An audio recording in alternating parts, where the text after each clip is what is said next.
gun screaming like a siren at night. Red and blue shouting, nobody's right. Smoke in the streets, truth under attack. Everybody's loud, nobody's got facts. Feeds keep scrolling, nerves stay tight. Matchsticks flicked in the dead of night. They sell fear, cheap package the lies, while the clock keeps ticking, empires on fire. Can't sit quiet while the world's on edge. Lines in the sand, standing on the ledge. No script, no leash, no polish, quiet. Just a voice in the dark and a spark to the wire. This is Ace, and I'll bring the fire. Ace, gonna light it higher. No filter, no fear, I say it raw. Strike the match, let it burn through the fog. This is Ace, and I'll bring the fire. Ace, and I'll bring the fire. Everybody's selling truth like a brand, buying opinions they don't understand. Talking in circles, screaming online. Keyboard courage, borrowed spines. Yeah, power plays dressed up as peace.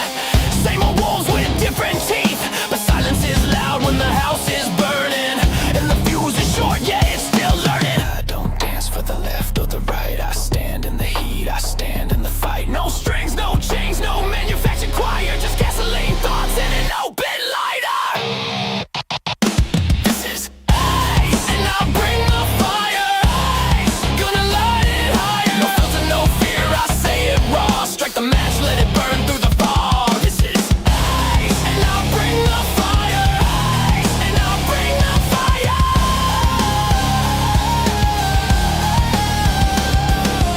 The world's on tilt, pressure climbing.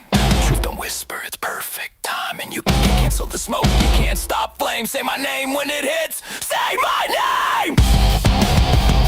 Why? Say my name. Say my. Fire don't ask permission. Fire don't need a side. Fire just shows up honest and exposes the lies. This is Ace, and I'll bring the fire. Ace, truth hits harder. Burn it down till what's real survives. No smoke, no mirrors, just heat and light. This is Ace, and I'll bring the fire. Ace, and I'll bring the fire.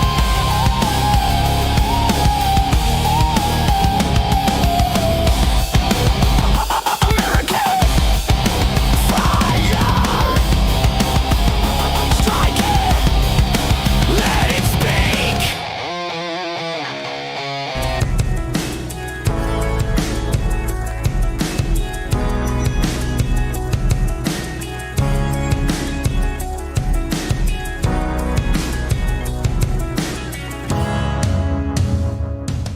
What's up, everybody? Happy hump day, midweek, Wednesday afternoon, morning for probably more than half of you guys, but what's going on? Do you guys like winning? I like winning. And I really like being rhinos. It's in my blood. It makes me happy. I love that one of my home states, Texas, where I lived for 10 years of my life total, just did what it needed to do, did the right thing last night and sent John Cornyn home.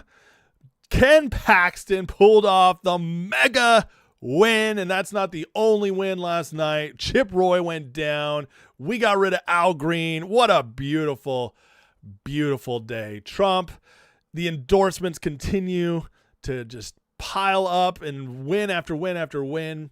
The message has been sent, folks, and the Republican Party is no longer anybody else's except MAGA's. That is a fact, and I guarantee you there's going to be. They didn't think he'd lose by this much.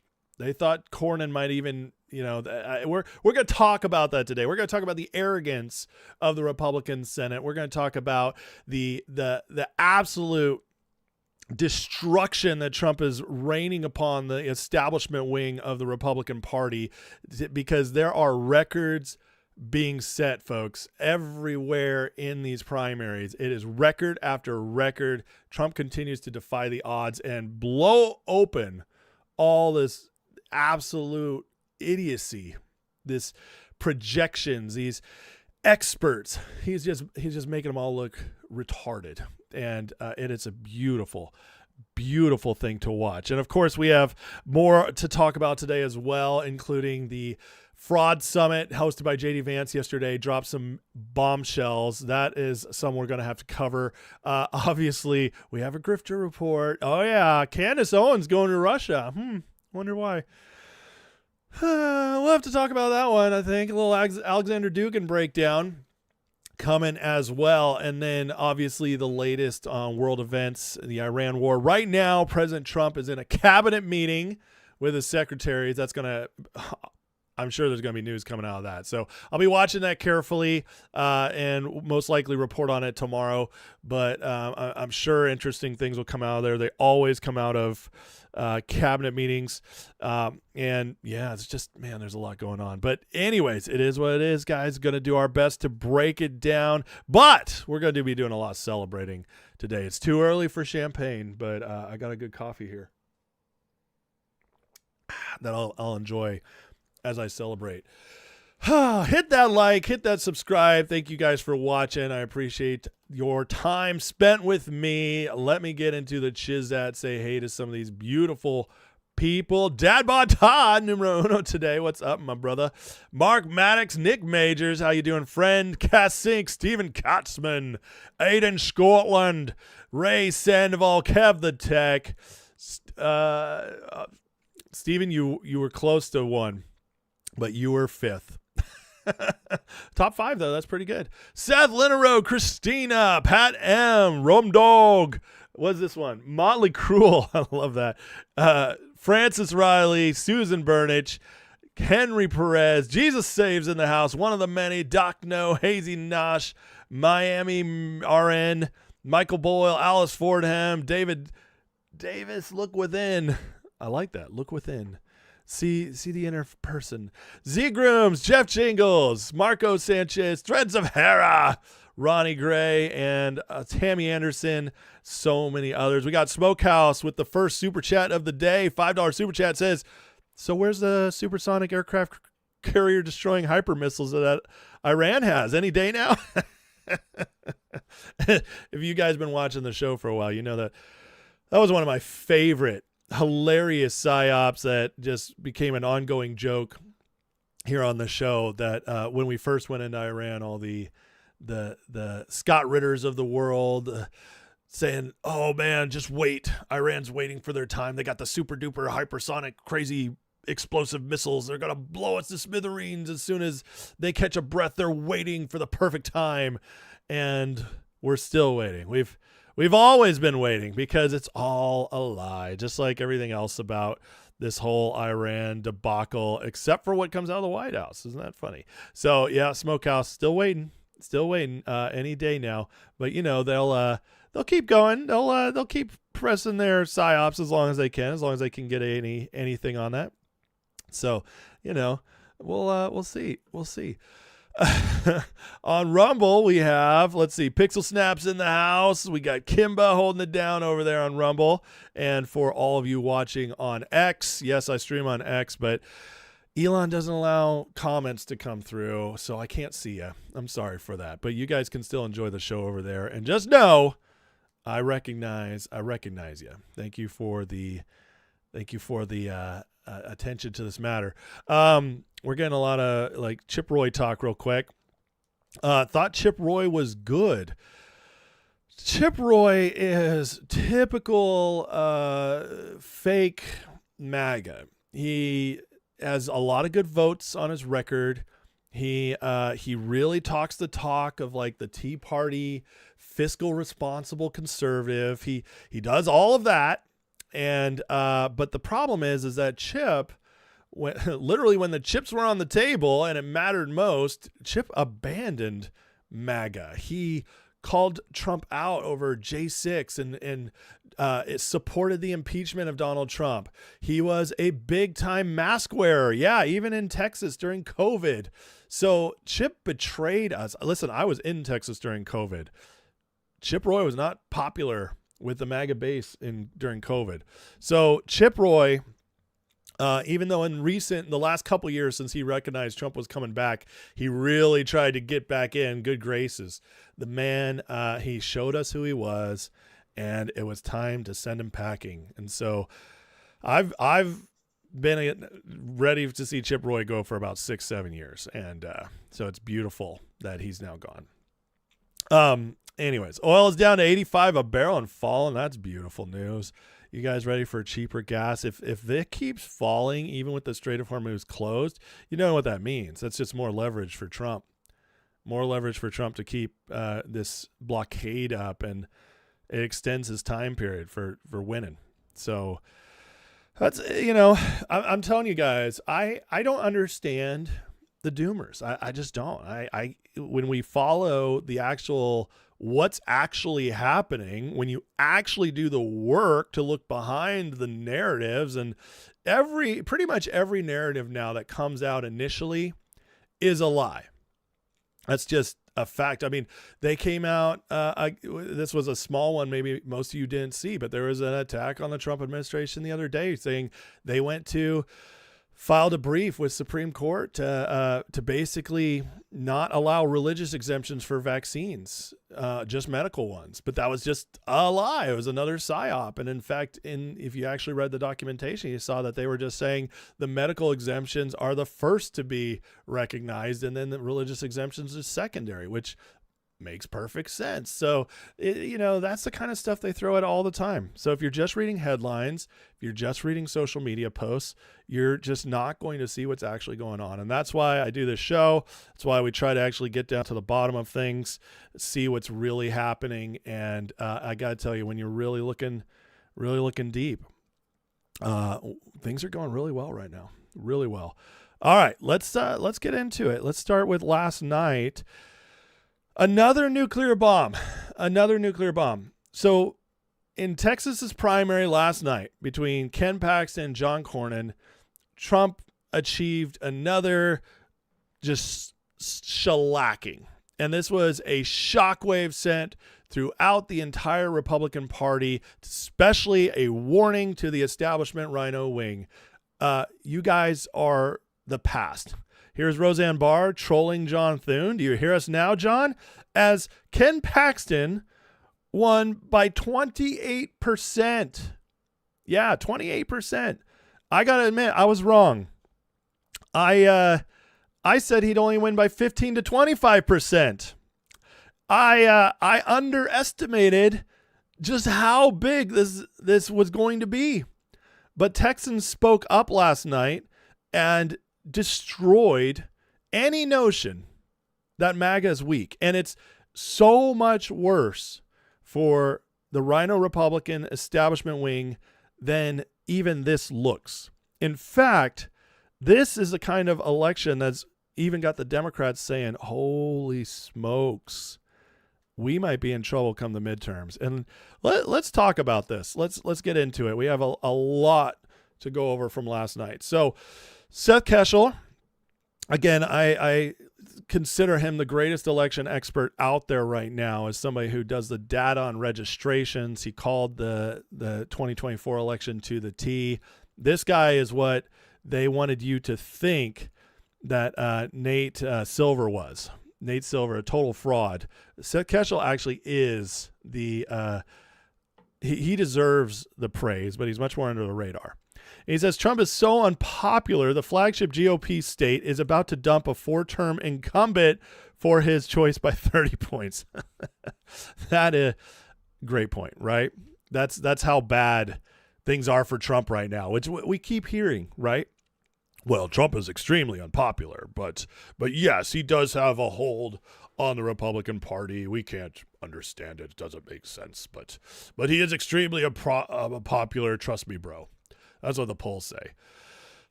Establishment Republicans spent $100 million for John Cornyn to lose this race.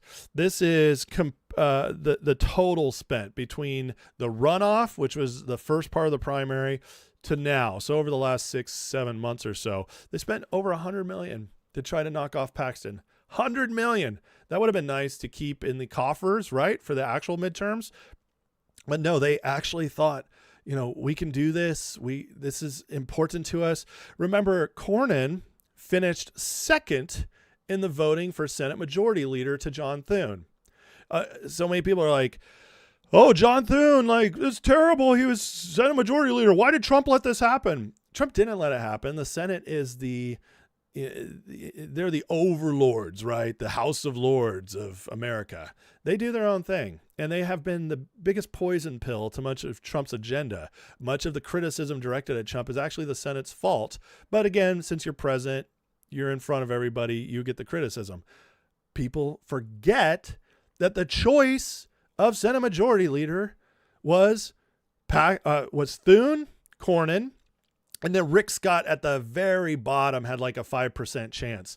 Trump pushed for Rick Scott and quickly saw he had almost no support in the Senate because they're still mostly rhinos. So they coalesced behind Thune and Cornyn, and Thune ended up winning out. But he was that close. Cornyn was this close to being Senate Majority Leader, and now he's bye-bye. This is the kind of thing, guys, you just don't see. This does not happen historically.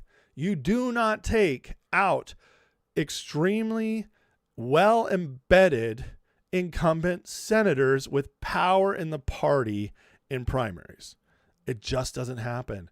These are the senators who for the last 100 or so years hang on into their 80s, and then they retire or die. Or they turn to Mitch McConnell, which was somewhere in between the two. He's there, but he's basically dead. He's just kind of a walking corpse. So you can either do the Mitch McConnell thing as a third option. That's kind of where we are now. Tim Pool is out trolling the whole AIPAC thing about Massey, and this tweet is just too funny. Congratulations to Trump and Paxton on defeating the AIPAC-backed candidate. And this is a story from last August, but AIPAC Republican Jewish Coalition backed Cornyn over Paxton. The Texas primaries polls show tight race. Again, another narrative crashes to the ground. So much for AIPAC running the MAGA. No, AIPAC just kind of throws their money wherever they see fit. I saw this thing the other day, and I haven't investigated it. But I believe it's probably true that Joe Biden received more money from AIPAC than any other candidate of any party in history between being a senator, vice president, president. And since 1990, the number was 4.2 million he'd received from AIPAC over 22 years, something like that. Well, actually, that would be closer. Sorry, 32 years. That's crazy. And this is the kind of thing like AIPAC controls Trump. AIPAC controls that. And the other top 5 on that list was also mentioned Kamala Harris and Hillary Clinton. So yeah, it really sounds like AIPAC's really MAGA. Or maybe they just, they pick and choose. This person might do something for Israel. This person might do something for Israel. But it's pretty obvious they don't play sides. And guess what, guys? The whole narrative that money wins elections. Well, I've told you guys about Trump. Both elections got way outspent. Well, and then we have this again. Cornyn outspent Paxton significantly. I think it's almost 10-1.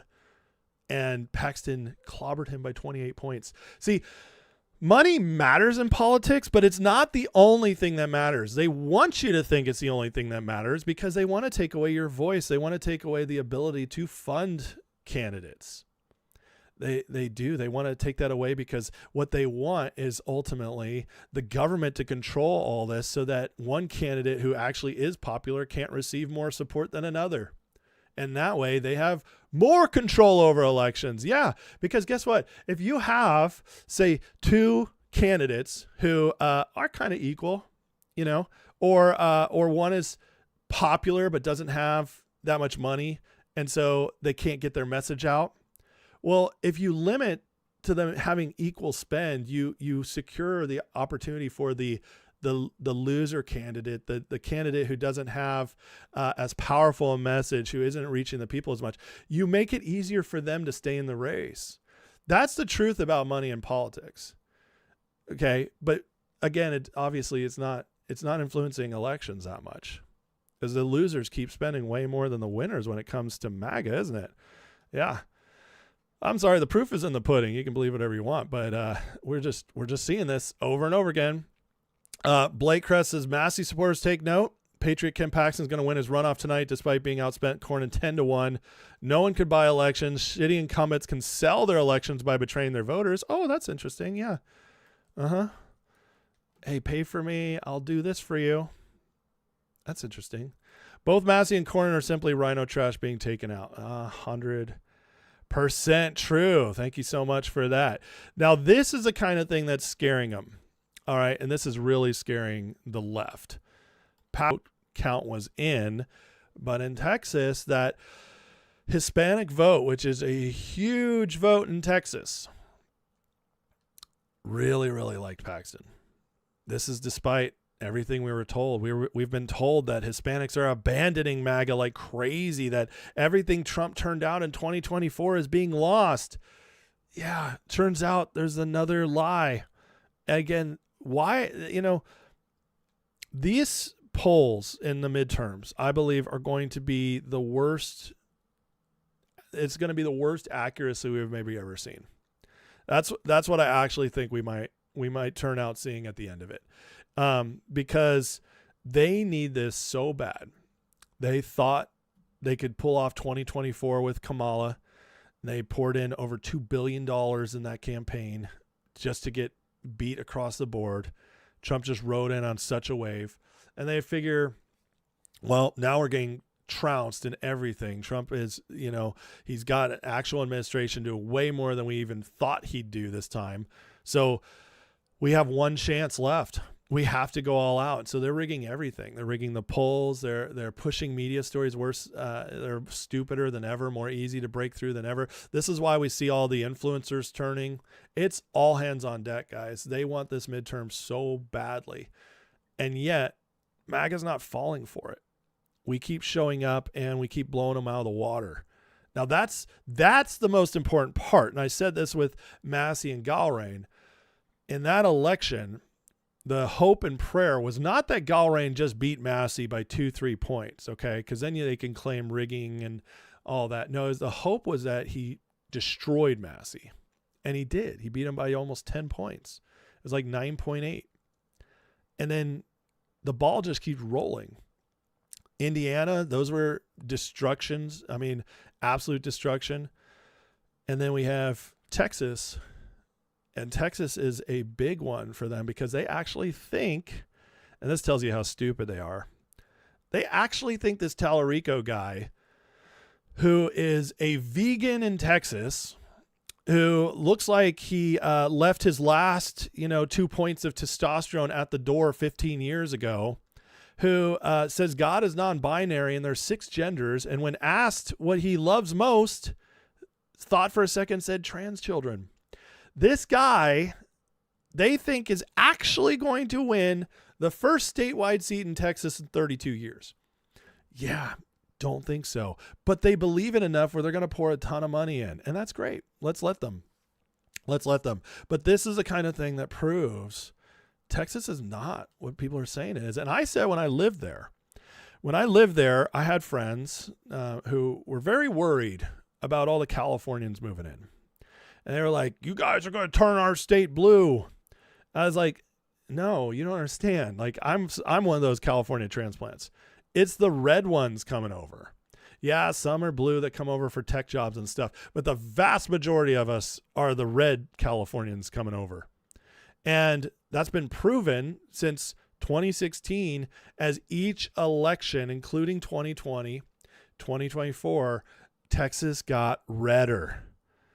It's Trump's leads kept gaining in those wins. And I'm sorry, if you're blue at all, and you're especially a California blue, you're not voting for Trump.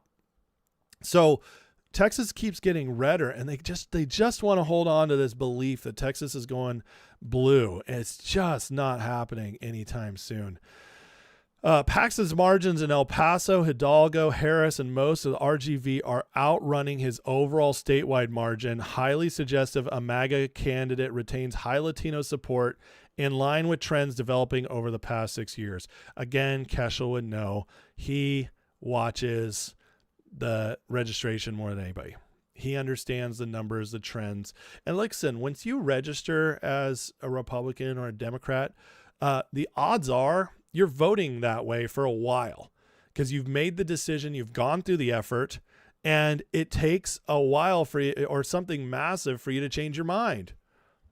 You don't just decide one day like, I'm not too happy with what Trump's doing, but you left the Democratic Party and it's probably because they're insane. So the odds of you going back to that are pretty low. So even though Trump's approval might not be the highest right now when people are getting called up on the phone or whatever by these pollsters, that doesn't mean his vote, the people who voted for him aren't going to vote red. And that's one of the big misnomers in election politics is this idea that just because right now I'm not the happiest with Trump, but it doesn't mean you're going to go vote for the dude who thinks there's 6 genders. And Texans are hard proof of that. They're hard proof of that.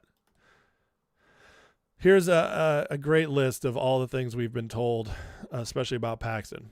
Paxton won't become Attorney General. He did twice. Paxton won't be reelected. Paxton won't survive primary by the Bush dynasty. Paxton won't be reelected again. He won't survive impeachment. He won't run for Senate. He won't beat Cornyn. Paxton won't get Trump's endorsement. Paxton won't beat Cornyn by more than 5. Paxton won't beat Cornyn by more than 25. You are here. Paxton won't beat Tallarico. Paxton won't beat Tallarico by 10. The Senate won't seat Paxton. Yeah, none of this is happening. But absolutely hilarious. But this is what they do. This won't happen. This can't happen. This is impossible. And they always have, like, they cherry pick their stats. They cherry pick their history. They'll be like, in the last 20 years, this has never happened. It's like, yeah, but what happened before the 20 years? What happened before the 50 years? What happened before the 100 years? See, trends are trends. They're called trends for a reason because they end. Trends end. And it's literally in the word itself. This is something that so many people don't wake up to. They don't wake up to the fact that just because something has been away for a while, people believe history repeats itself. It doesn't. It rhymes sometimes, but it doesn't repeat itself. This guy, I really like this account, so I recommend following him. This Derek, just a great thinker. And he says, MAGA seems inordinately enthusiastic for a midterm cycle. Almost every high-profile race is ending in a rout for Trump's preferred candidate, and the political situation hasn't peaked yet. Yeah, people aren't even paying attention yet. Just wait. Wait till we get closer towards the end of summer. Now, here's where we set records. Never in U.S. history have 2 elected Republican senators been primaried in the same cycle. Never in history. And now we ditched Cornyn and Cassidy in the same cycle. We're losing McConnell because he's retiring. Like I said, I think he's just dead, and they just prop up his corpse. But, one way or the other, he's gone. And his replacement didn't get chosen. So you have at least 3 Senate rhinos going bye-bye right now. That's massive. And they both got destroyed. It wasn't even close. This isn't supposed to happen.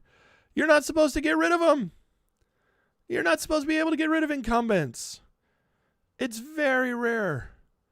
And yet Trump is doing it with ease. Here's how Trump is cleaning up the party. 29 of the 53 GOP senators were elected before 2016, and after this year, it'll be down to 25. Remember, the Senate takes longer to purge because it's 6-year cycles. So once they're voted in, they get 6 years. That's a lot tougher to get rid of. So we'll be down to 25 after this at the most. That's if none of them lose their elections.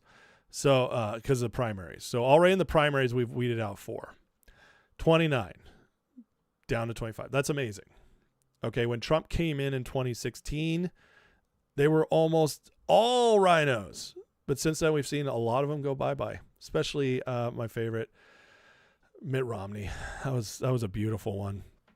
Or McCain died. So we've been weeding them out. And 28, just wait for 28, guys. Wait for 28. You think Trump is bringing down the hammer right now? Wait for 28 when he knows it's a presidential election. There's far more attention being paid.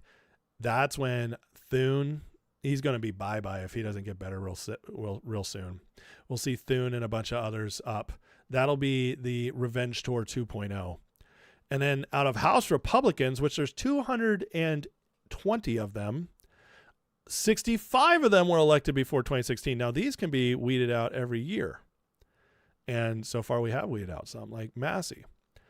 But 65 House Republicans, that means in the House, we've gotten rid or replaced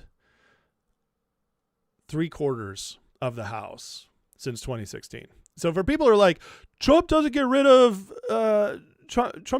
rhinos. He supports rhinos too much. We need to get rid of the rhinos. What do you think he's been doing?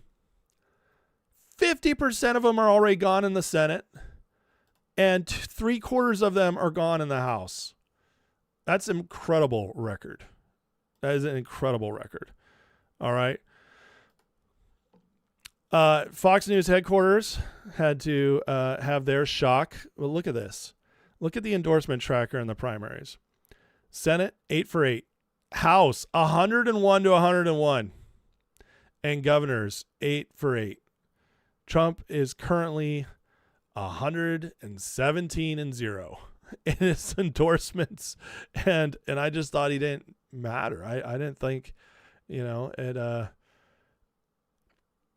thought he was dead. I thought MAGA was dead, guys. That's what Tucker Carlson told me. But to go 117-0 in the primaries, that's unbelievable. Absolutely unbelievable. Will Chamberlain says Talarico will lose by 5+. I endorse this right here. I think it's going to be like 5-9. Beto was far more charismatic, said far less dumb things, and he only got within 2. He got to 2.5. And Texas got more red in the last 8 years. See, everybody who actually follows this stuff knows this. Texas is more red. Trump won Texas by almost 14 points. Even a blue wave year, that's too much. Yeah, it absolutely is too much. And I was there in 2018. Trump did not have the same hold on the party at that time. And in 2018, in Texas, Beto was popular. I had friends worried that Beto was going to lose. Beto was going to win. And I had to keep calming them down, guys. Stop falling off the edge.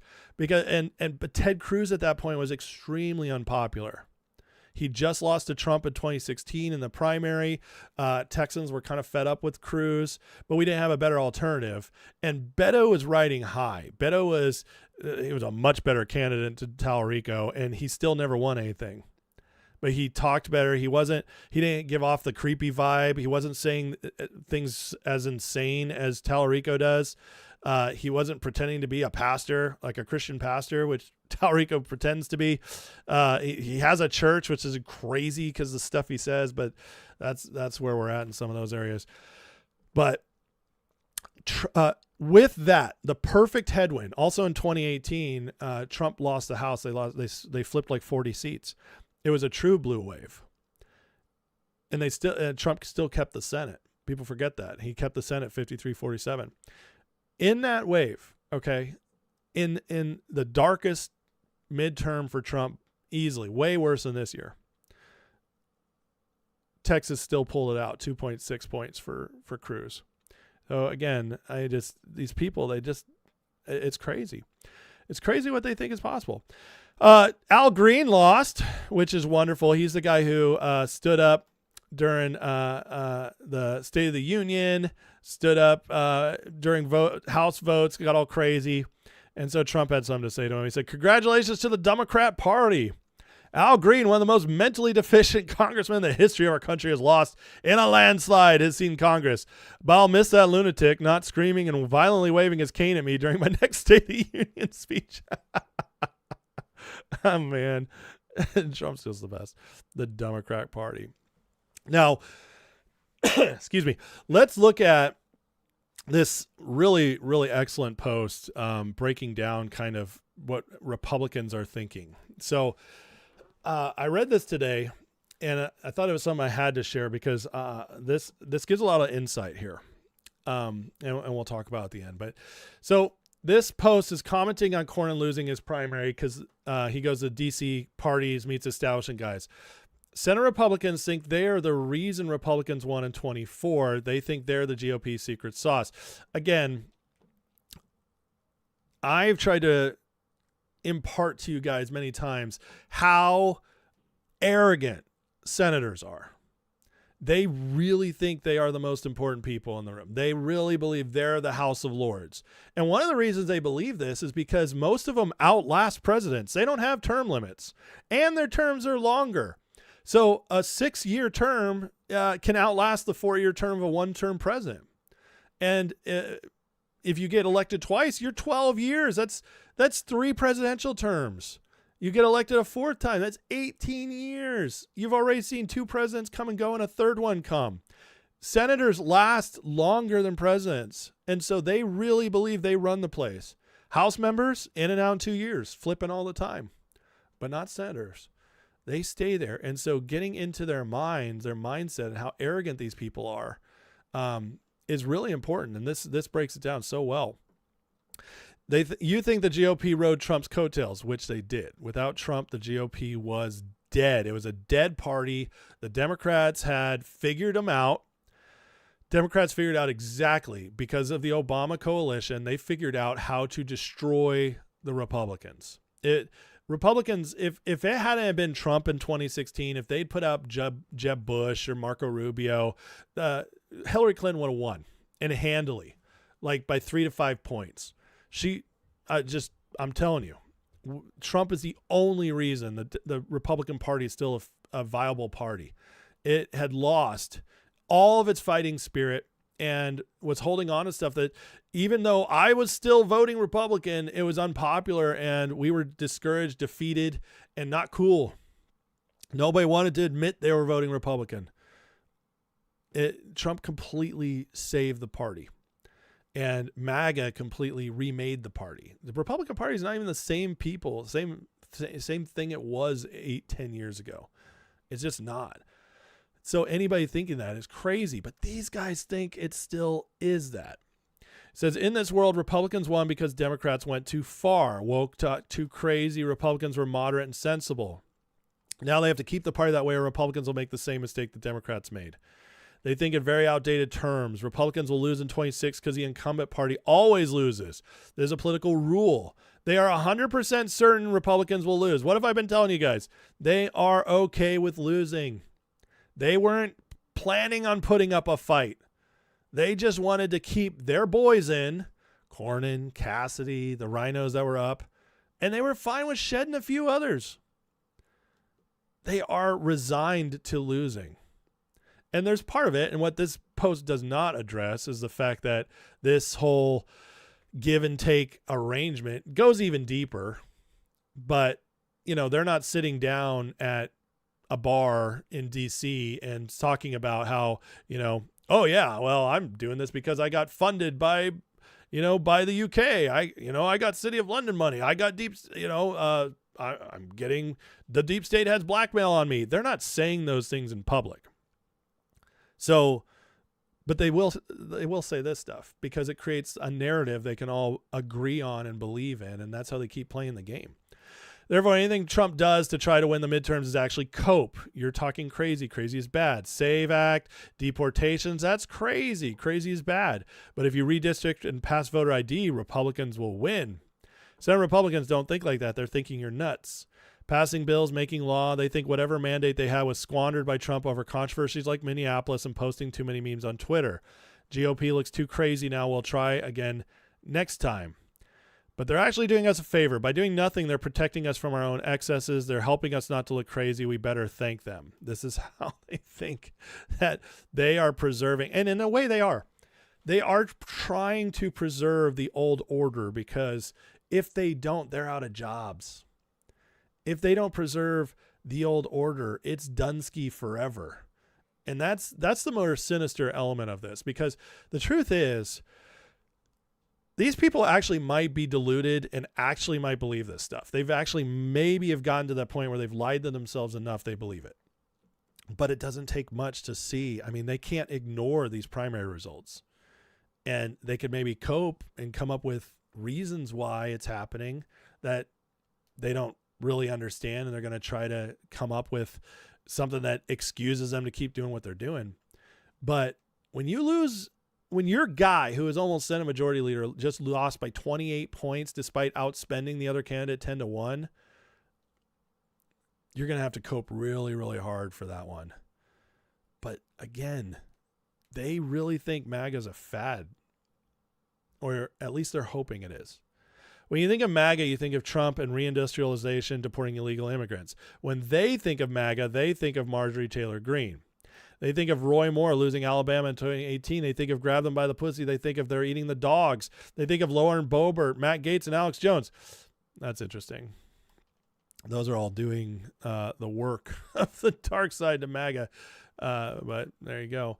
They think of crazy people doing stupid things. So in every election since 2016, maybe even before that, establishment Republicans have saved the ticket from the worst excesses of Donald Trump and Republican base. This is what they mean when they say they want to govern. They want to pass budgets and workshop foreign policy. This is why they won't implement Trump's agenda. They think it's deeply unpopular or will become unpopular, even if it temporarily polls well. They think Trump only won because they saved his bacon, which is the funniest thing ever, because they were all behind DeSantis. They had abandoned Trump so badly, and it was only the base that kept Trump alive. But again, John Cornyn, he lost because the base is deeply unhappy with Senate Republican leadership. Here's the cope. Republican voters would probably replace a majority of Senate Republicans if you simply took a straw poll. They know this, but think Republican voters almost always come to their senses. As we all know, Republicans can't afford to be crazy. Democrats lose when they're crazy. Republicans will lose the same way. What this come to the senses actually means is that if they wait it out, which they're hoping for, if they wait it out, then of course they'll still come back to us because they can't go to the other side. That's what this actually means. They're just like, hopefully Trump's a trend that will end. Sometimes the base has to be coerced or told what to do. That's why they have to spend $100 million propping up Cornyn. Cornyn's loss is shocking to them because it doesn't make sense. And here we are. Trump has no reason for endorsing Paxton over Cornyn. Crazy for Trump to do this. Senate Republicans save Trump again and again. This is how he repays them. The voters are out of control. The base is supposed to vote for Republicans anyway, so they should know we have to support moderates who can win. How long have we been told that? My entire life, actually. That's what I've been told. Well, such and such would be a nice candidate. It's a nice idea, but he can't win a general election. I've been told that so many times. No, you have to vote for the guy who's winnable. That's what we want, which is another way of saying the guy who's controllable, the guy who will play the game but doesn't have principles. The fact that voters don't know this is more proof Senate Republicans are the smartest people in the room. And he says right here, I go to parties, I talk to these guys, I know they think I've even made the mistake of dating on the Hill. I'm telling you what I see. There's no conspiracy. Except they think we're stupid. They need to lead us. This is where I disagree with them a little bit. Just because you meet them in public doesn't mean there's nothing behind the scenes. But anyways, they take too much stock in the New York Times, Washington Post. They spend their entire lives going to parties, organized events where they never really speak Republican base. They think they're winning and everyone else is in denial. They won't listen to you explain the opposite. They're living in a different reality. We call it Washington. So there you go, guys. That's the bubble we're dealing with. Meanwhile, Frank Luntz, the independent liberal pollster, but he's also one of the only people who is willing to speak sense to the left when he sees stuff like this. And he comes out today and says there's zero doubt tonight Donald Trump's in complete and total control of the Republican Party. He can beat just about any Republican in just about any state and just about any primary. He is chief strategist, chief advocate, chief voice of the GOP. His name may not be on the ballot in November, but make no mistake, nothing and no one will have a bigger impact on voter behavior. And that goes on both sides. Absolutely right. So listen, last night was a huge win. We need to celebrate it. We need to recognize the fact that people are listening. People are paying attention. The old ways of thinking are gone.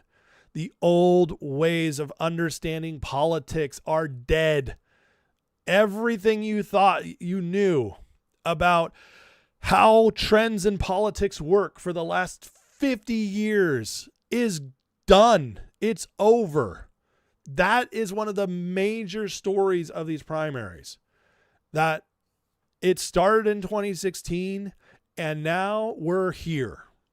We have gone from Trump being the underdog, shock the world candidate, to now him being the absolute complete leader of the Republican Party in every single way. He's no longer fighting the Republicans. They're fighting him. It used to be the reverse, especially in the first term. But 2024 changed all that, and they just still haven't woken up to that fact. They still think he's the guy they got to deal with. But here's the problem. They don't recognize that now it's our room now. And now they're the ones stuck in the room with us. And we will make sure that they fall in line or we get rid of them. And again, this is why I'm not worried about the midterms. I'm not worried about 2028. Because for all the dooming, all the blackpilling, all the fear mongering about because of trends and because of where we've been, the primaries last night, Indiana, the Massey election, over and over again, we are getting concrete evidence that we are much, much stronger than anyone wants to admit. And that includes those still hanging on our own party, but it also includes the Democrats who are way overconfident. The media is way overconfident. The Democrats are overconfident, and that will be their downfall. As MAGA's ready to show up, kick butt, and take names. That's where we're at right now, guys. That's where we're at. All right. Appreciate you guys watching. Hit that like, hit that subscribe. We got more to get to here coming up. We're going to go into the fraud stuff with JD Vance and what that means for us going forward, and the justice aspect coming to our own what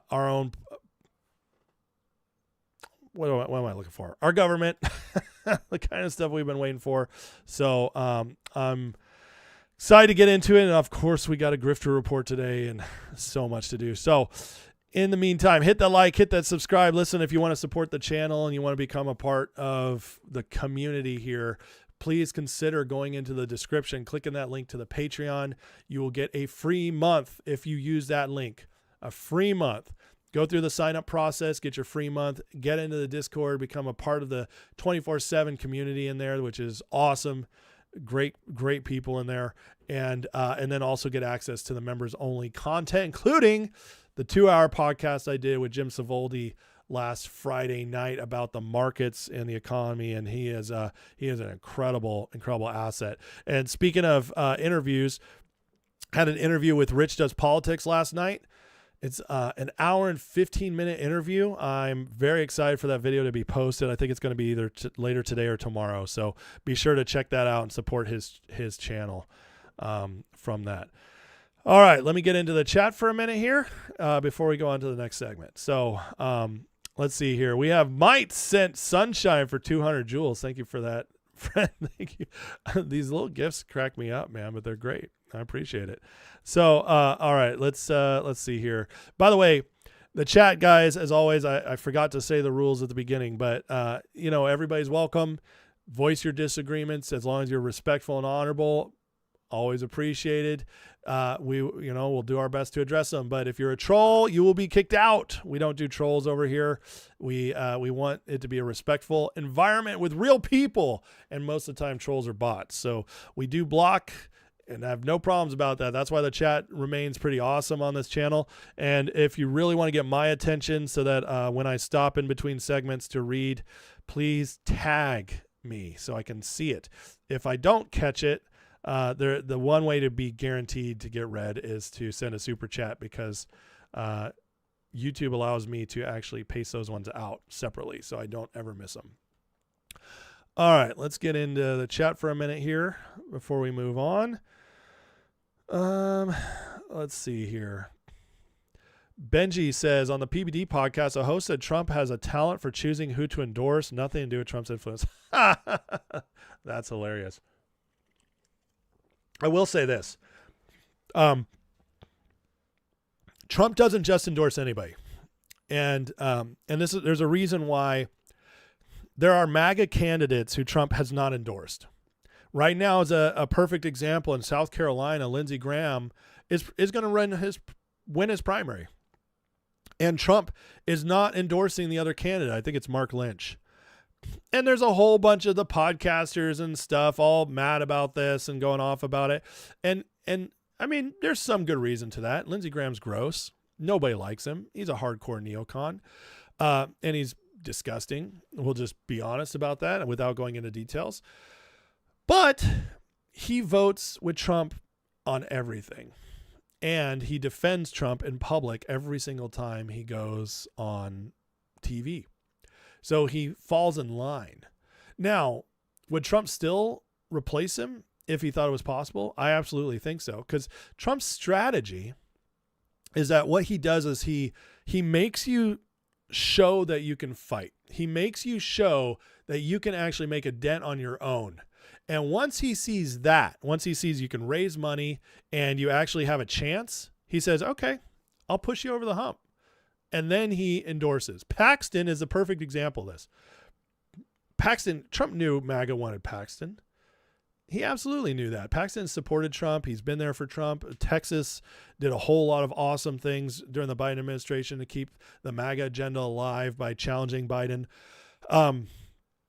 Paxton's kind of like a hero of MAGA, right? In some ways, like on a small scale, but still. So obviously he was the right choice. But Trump wanted to see if Paxton actually had fight in him. He wanted to see if he could actually overcome a lot of these allegations, the impeachment against him, his record of affairs, his very public divorce. He wanted to see if he could do that. And he's like, can you stand on your own 2 feet? And what he won't do is he's not going to just endorse somebody just because they announce themselves, because then he'd be giving his word, his backing, his money would be sent, because once Trump endorses, money's going to pour in, even from small donors. He's not going to do that if the person is not showing they're a fighter and they actually have any talent for winning. And that's the problem with Mark Lynch in South Carolina. Trump's endorsement still wouldn't be enough to overcome Lindsey Graham, because Mark Lynch just hasn't built that base yet. He hasn't done the work. He hasn't, and that's one of the reasons, Trump. But there are times when Trump gets out ahead of it, like with Ed Gowron and Massey. But you saw what that took. It took a lot of money, and it took a lot of influence. Trump had to expend a lot of energy on that one. He can't do that for everybody. He's present. He's got a lot else going on. So yeah, the Trump endorsement thing, it's not that it doesn't matter. It actually hugely matters. Like Paxton might have won last night. He might have won if Trump didn't endorse anybody, Paxton might have won 5 to 10 points. But instead, Trump got behind him. Now he wins by 28 and a message is sent. If Trump hadn't pushed out Gowron, Massey would still win. So sometimes it's a win and sometimes it's a bigger win. That's, and then, yeah, of course, Trump sometimes just endorses somebody who's going to win big no matter what. And that's just smart politics. Trump is a marketer, remember that. Trump built his $1 billion empire, by real estate development, by great business deals and timing. He's got great sense for when to do stuff, but he's also a great marketer. Trump just knows how to talk the game. He knows how to work the media. And this is, his endorsements are the exact same thing. Timing and marketing. And sometimes it matters more than others. Pip-Boy, did I hear about a veteran MAGA that got deleted? No, I don't have any idea who that is. Sniped Your Head says, love your work. Keep up the illumination, dredging trenches. Love and blessings from the Infinite Creator. Thank you. I appreciate that. That was very sweet of you. Carrie Sharon, 69, died on Sunday evening at the medical center, beaten to a pulp in the Trump. Oh, I did hear about that guy. Yeah, that's horrible. Well, and that's, guys, the Bible says we don't fight against flesh and blood. We fight against the principalities of, the spirits of the air. And one one of the things that means in a prophetic sense, biblically speaking, is ideas. We fight ideas. We fight ideologies. And ideologies are ultimately evil if they're not Christian aligned, if they're not God ordained, and it's not just that they're evil because they're not, from God. It's that they're evil because they actually lead to death and destruction and pain and suffering. And that is what, it's like God, the Bible says sin leads to death. God doesn't tell us not to sin because it's not, he's just a big boss in the sky, a big meanie trying to tell us how to live. No, it's because sin ultimately leads to death. It destroys your body, your soul, your mind, your spirit. Because it's not in alignment with best living. Well, this is what we're fighting. This is like this guy who just died. We are fighting this leftist ideology. We're fighting Marxism. We're fighting communism. We're fighting totalitarianism. We're fighting atheism. I mean, that devalues life. I mean, ultimately, when you look at stuff like the idea of humans and machines, combining like that kind of world, that's very atheistic. It's like machines can somehow replace humans. When you think of trans sexuality, like that's very atheistic because it doesn't believe we're born male and female. So we're fighting all these ideologies that are ultimately evil, and they lead to stuff like that. And that's why it's hard to stand for truth. I mean, God, like I do this show and I'm nowhere big, right? But I've like a couple years ago, I was doxxed, and somebody was posting my house up on X, telling people like, this is where I live. Like, that was scary. That was legitimately scary. But it's like, it's the price you pay for doing what's right and actually having a voice. But yeah, that poor guy, man, it's terrible. And what that should do is just fire us all up to keep doing what's right. Keep doing what's right. Keep fighting this stuff and ensuring justice, putting pressure on our leaders to make sure justice is pursued, in these cases as a warning shot, that, you guys do stuff like this. There are consequences, and give him more to think of. But yeah, that poor guy, just Trump fan, had Trump signs all over his house, and some crazy leftist, just young guy, just picked him and beat him up, man. Beat him to a pulp, almost died. So crazy stuff, absolutely crazy. Let's see here. On Rumble, Blue Peahen says that there's a give, send, go for, I guess, the person who died and their family. So might be something worth looking up on X. Alrighty. Yeah, they try to intimidate someone to silence. That's what you do when you don't have an argument. You choose violence. Okay. Let's get into the next thing. All right. So this is speaking of justice. How about the fact that our tax dollars have been used for just absolute fraud to the tunes of hundreds of billions of dollars for the last few years? How much of our budget deficits were just going to people who don't deserve it in any way, shape, or form? That's the question here. So yesterday, JD Vance had his big what do you call it? Yesterday, JD Vance's task force had a public meeting, and to reveal a lot of the things they're uncovering. And so here's JD himself just breaking down some of the numbers of what they're finding. Let me just recap for the benefit of our friends in the media. In just 2 months, we exposed billions of dollars in benefits that have been stolen from the American people. We referred over $22 billion in fraudulent small business loans back to the Treasury for collection. We deferred more than $1.3 billion in fraudulent Medicaid reimbursements that were coming from various states, particularly California. We put a 6-month hold on enrollments for new hospice and home health care providers because so many of the newer hospice providers were not actually providing hospice services, but were just focused on fraud. So we're going to cut that out for a little bit. and try to get to a place where we can actually certify that the people providing hospice services are actually providing those very necessary and important services. We've recovered taxpayer funds from the $135 billion stolen after the floodgates were open in the immediate aftermath of COVID. We have found $6.3 billion in suspected fraudulent government contracts, which were mostly awarded during the last administration, and that has stopped. And finally, we've blocked $60 million in student aid fraud that should have gone to young people trying to get an education, but instead we're going to fraudsters. And I think the theme here of the Anti-Fraud Task Force up to this point has really been that we're protecting two classes of victims here. We're protecting the American taxpayers who shouldn't have their money stolen by fraudsters. And of course, we're protecting the people who need these services.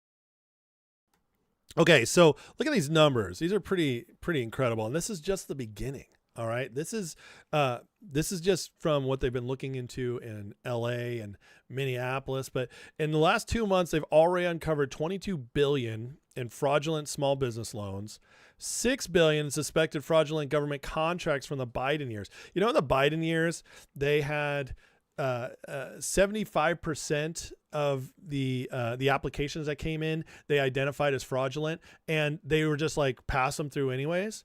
That's I reported that I think a week ago. That's a fact that's recorded.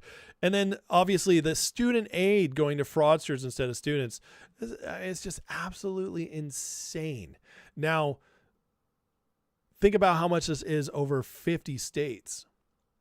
Okay, so you got 28 billion right here, 29 billion if we maybe we could get close to 29 billion with that 60 million there, but 29 billion times 50. I don't know what is that? That's 150 billion, no, sorry, a lot more than that. 1,500 billion, 1.5 trillion. Yeah, something like that. My math might be off on that, but you get the idea. It gets higher and higher and higher, and this is just what they found so far. Now, I have to say, I think Doge is a part of this. I think Doge was starting to uncover this last year. They were looking into it. They were starting to connect the dots. Besant came out, said we're tracking all this funding, domestic terrorism, whatnot. And I do believe that all this is kind of coming out in a timing sense. They were tracking it. They're making sure they have all the ducks in a row, and now they're cleaning it up. And one of the things that Trump is not getting credit enough for, which he should, is the way he's cleaning up our welfare system. You know, with SNAP benefits, he cleared off 4.3, I think that's the number, 4.3 million just by making them all reapply. How much money is that saving us? That's over 4 million people who just didn't even bother to reapply under the new standards. How many of those were people who were still getting it years after they would have qualified, or were getting it from a dead relative who passed away and then they kept cashing that in and just taking the card to the store? Who knows? We don't know. We don't know how they got all this. But the fact is like this adds up over time. And our budget deficit, which has been year to year, is 1.5 trillion one year, 2.5 trillion the next year. That adds up. That's how we got to 39 trillion total. Will you pick off a few trillion here? No, let's say hundreds of billions here. A few more billion here. Maybe get a little bit of cutting, and then you get growth. GDP goes up. This is how you can actually grow out of the debt over time. And then you have stuff like Scott Bessent telling us last year that the U.S., because of the land and everything, we actually hold more assets than we have debt. So, and as we talked about on my Members Live with Jim Savoldi, he made the point that the Sovereign Wealth Fund, which we created last year, we're putting all kinds of stuff into it, gold, and I believe Bitcoin's becoming a part of that, and there's other assets. That becomes a new backing for the dollar, and you buy it all when it's cheap. You get gold when it's a little lower, silver when it's a little lower. And he made the point that might be why in this interim time when Trump's actually trying to turn things around, you acquire all this and you prevent it from going too crazy while you're buying it up, and then you let it be revalued after. You let it kind of figure out, let the market dictate its real value. And all of a sudden the U.S. has all this money that can offset debt, back up the dollar. I mean, these are just the kind of things Trump's doing that We don't know for sure if that's their plan, but it sure makes sense, doesn't it? So the fraud, though, is a big part of this. This is the cleanup part. And this is also the exposure part, because these people getting these funds, they are people who are encouraged to come here illegally, which devalues our culture, discourages our people, our citizens. They are people who are used as assets for the deep state, whether it's Antifa riots or the riots going on right now against ICE in New Jersey, what we saw in Minnesota. Most of that's coordinated. These people have admitted to being paid. This is one of the ways you get through to them. You create this welfare society where they're getting money from the government, and then they're willing to fight. They're willing to fight to keep that money because they don't want to actually do work. This is how you erode it. Now, here's Stephen Miller talking about what the impact could be on our budget deficit. Not abiding by our laws, and the amount that has been fleeced from us is in the hundreds of billions of dollars. I believe, based on what I've seen and what I've heard, is that we could balance the federal budget if the only dollars that went out of the Treasury went to individuals who were properly, lawfully, correctly eligible to receive them. And that ultimately is going to be what we have to do as a country. In the meantime, because of the Vice President's leadership, you are seeing the most muscular, robust, aggressive, dedicated, determined, and speedy effort to shut down criminal fraud that has not only ever occurred in the history of this country, but in any developed nation. So thank you. Not abiding by our laws. But in any developed nation, you hear that? How crazy is that? That's a wild idea right there. Now, excuse me. That's something else that this plays into something else. Do you hear what he had to Stephen Miller, who is the top advisor to the president? He is he's behind a lot of the president's ideas and policies. Trump trusts Stephen Miller almost more than anybody else. He is definitely in that inner circle, 5, 10, 15 people, however big it is. And Stephen Miller, what he just did there is not only did he give us kind of an idea of what's happening and how big it could be, the scale, which I think they know much more, and they're just going to release it more and more as the midterms come up, really expose what the Democrats did to remind us how terrible it is under this other party. But what he also just did is called out J.D. Vance and kind of made him look awesome. He's like, thanks to the vice president. This whole thing is also an opportunity for J.D. Vance to be elevated. Did you guys notice? I talked about it a little bit yesterday, but it keeps coming. These hits on J.D. Vance. The latest story is that J.D. is completely done with the Trump party or with Trump, and Trump is done with him, and Trump is looking for ways to get rid of J.D. Vance. But he can't, because the only way to get rid of J.D. Vance is impeachment. And so he's stuck with him. That's the latest story. And yet Trump is trusting J.D. with this massive job of exposing fraud, which is, if it really does turn out to be anywhere near the size of what Stephen Miller is saying, is going to make J.D. Vance look amazing. Is that what you do? You set him up to look great when you're trying to get rid of him? No, that's not what you do. You put him off on the side. You send him to other countries as a diplomat. You waste his time. You guys ever see the movie Dave, the president, Kevin Kline, where he becomes president because the president gets really sick and he looks like him, so they use him as a stand-in to fool the people that the president's fine, and he never sees the vice president. The vice president and the president hated each other, so he just sends the vice president to different countries, and he finally comes back and he's like, "You give me nothing to do."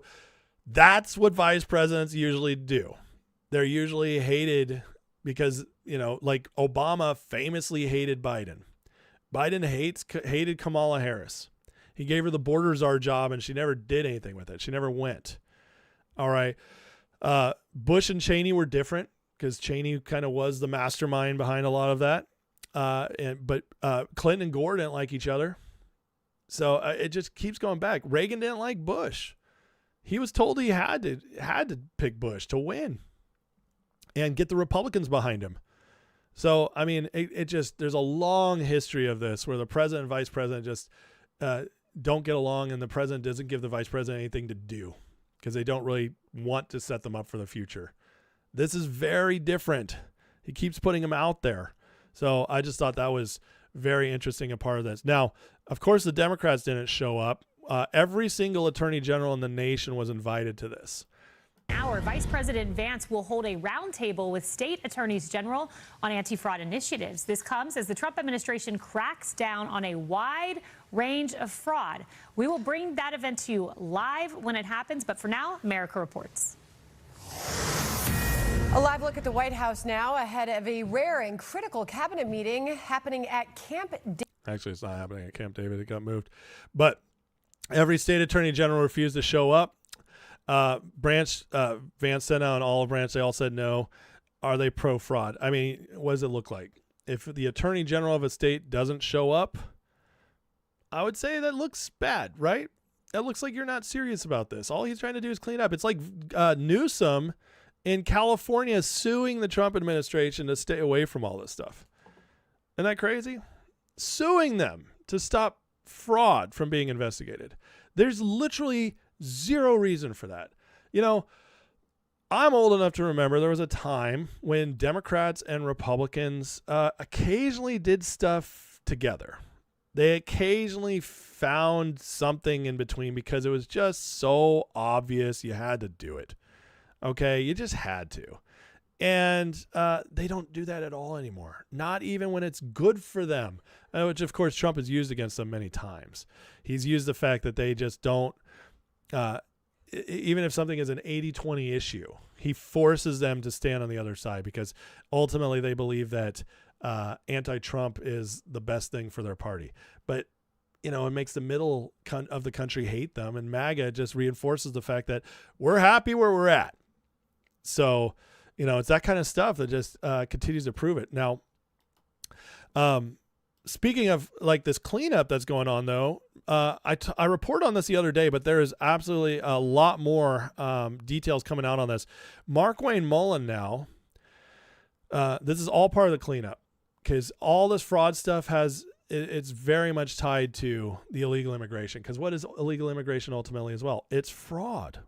And by letting people in fraudulently into our country and providing them with benefits, that's defrauding its people. So Markwayne Mullin now, he's coming out with details on how they're going to address sanctuary cities with this whole international flight thing. And I think this idea is genius. But listen to this. Today, Sean. And I said, you know, if they're going to not allow us to go out and arrest the worst of the worst, and then when we call for assistance at the facilities, that the street, it belongs to the city. If it belonged to us, we would take care of it, but it belongs to the city, and they're barricading our employees from coming in and out of the facility, then why are we processing international flights into the airport there? And we are currently, which we're not initiating yet, but we're currently drawing up plans to say, listen, in these sanctuary cities where the local radical left Democrats aren't allowing us to do our job and enforce federal laws, then we shouldn't be processing international flights into their cities either, because they don't want us to enforce immigration, but they want us to process immigration at their facilities. Nothing about that makes sense to me. Let me tell you something. Today. You understand how much this will hurt cities economically, those international flights? I mean, we're talking people coming in and out all the time, business deals, tourism, and this will just make it so much more difficult for all that to happen. They're going to have to fly because most of the big cities are sanctuary cities, especially in blue states. So you'd have Chicago, New York, LA, San Francisco. I think Austin, Texas considers itself a sanctuary city, although I don't know if Abbott really allows them to be. But you get the point. All these cities are massive hubs for internationals coming in. It's some of the biggest cities in America, the most important quote unquote cities in America, at least for where the big businesses are, where they come and have these meetings, where people want to sightsee. They'll come in and they'll drive out from there. This will be a massive, massive chokehold on them. And I think it's so brilliant. And again, it just shows how the Trump administration is willing to think outside the box. It's just a brilliant strategy. So we're seeing all this. Markwayne Mullin is coming in. He's obviously not playing games. We have what's his face?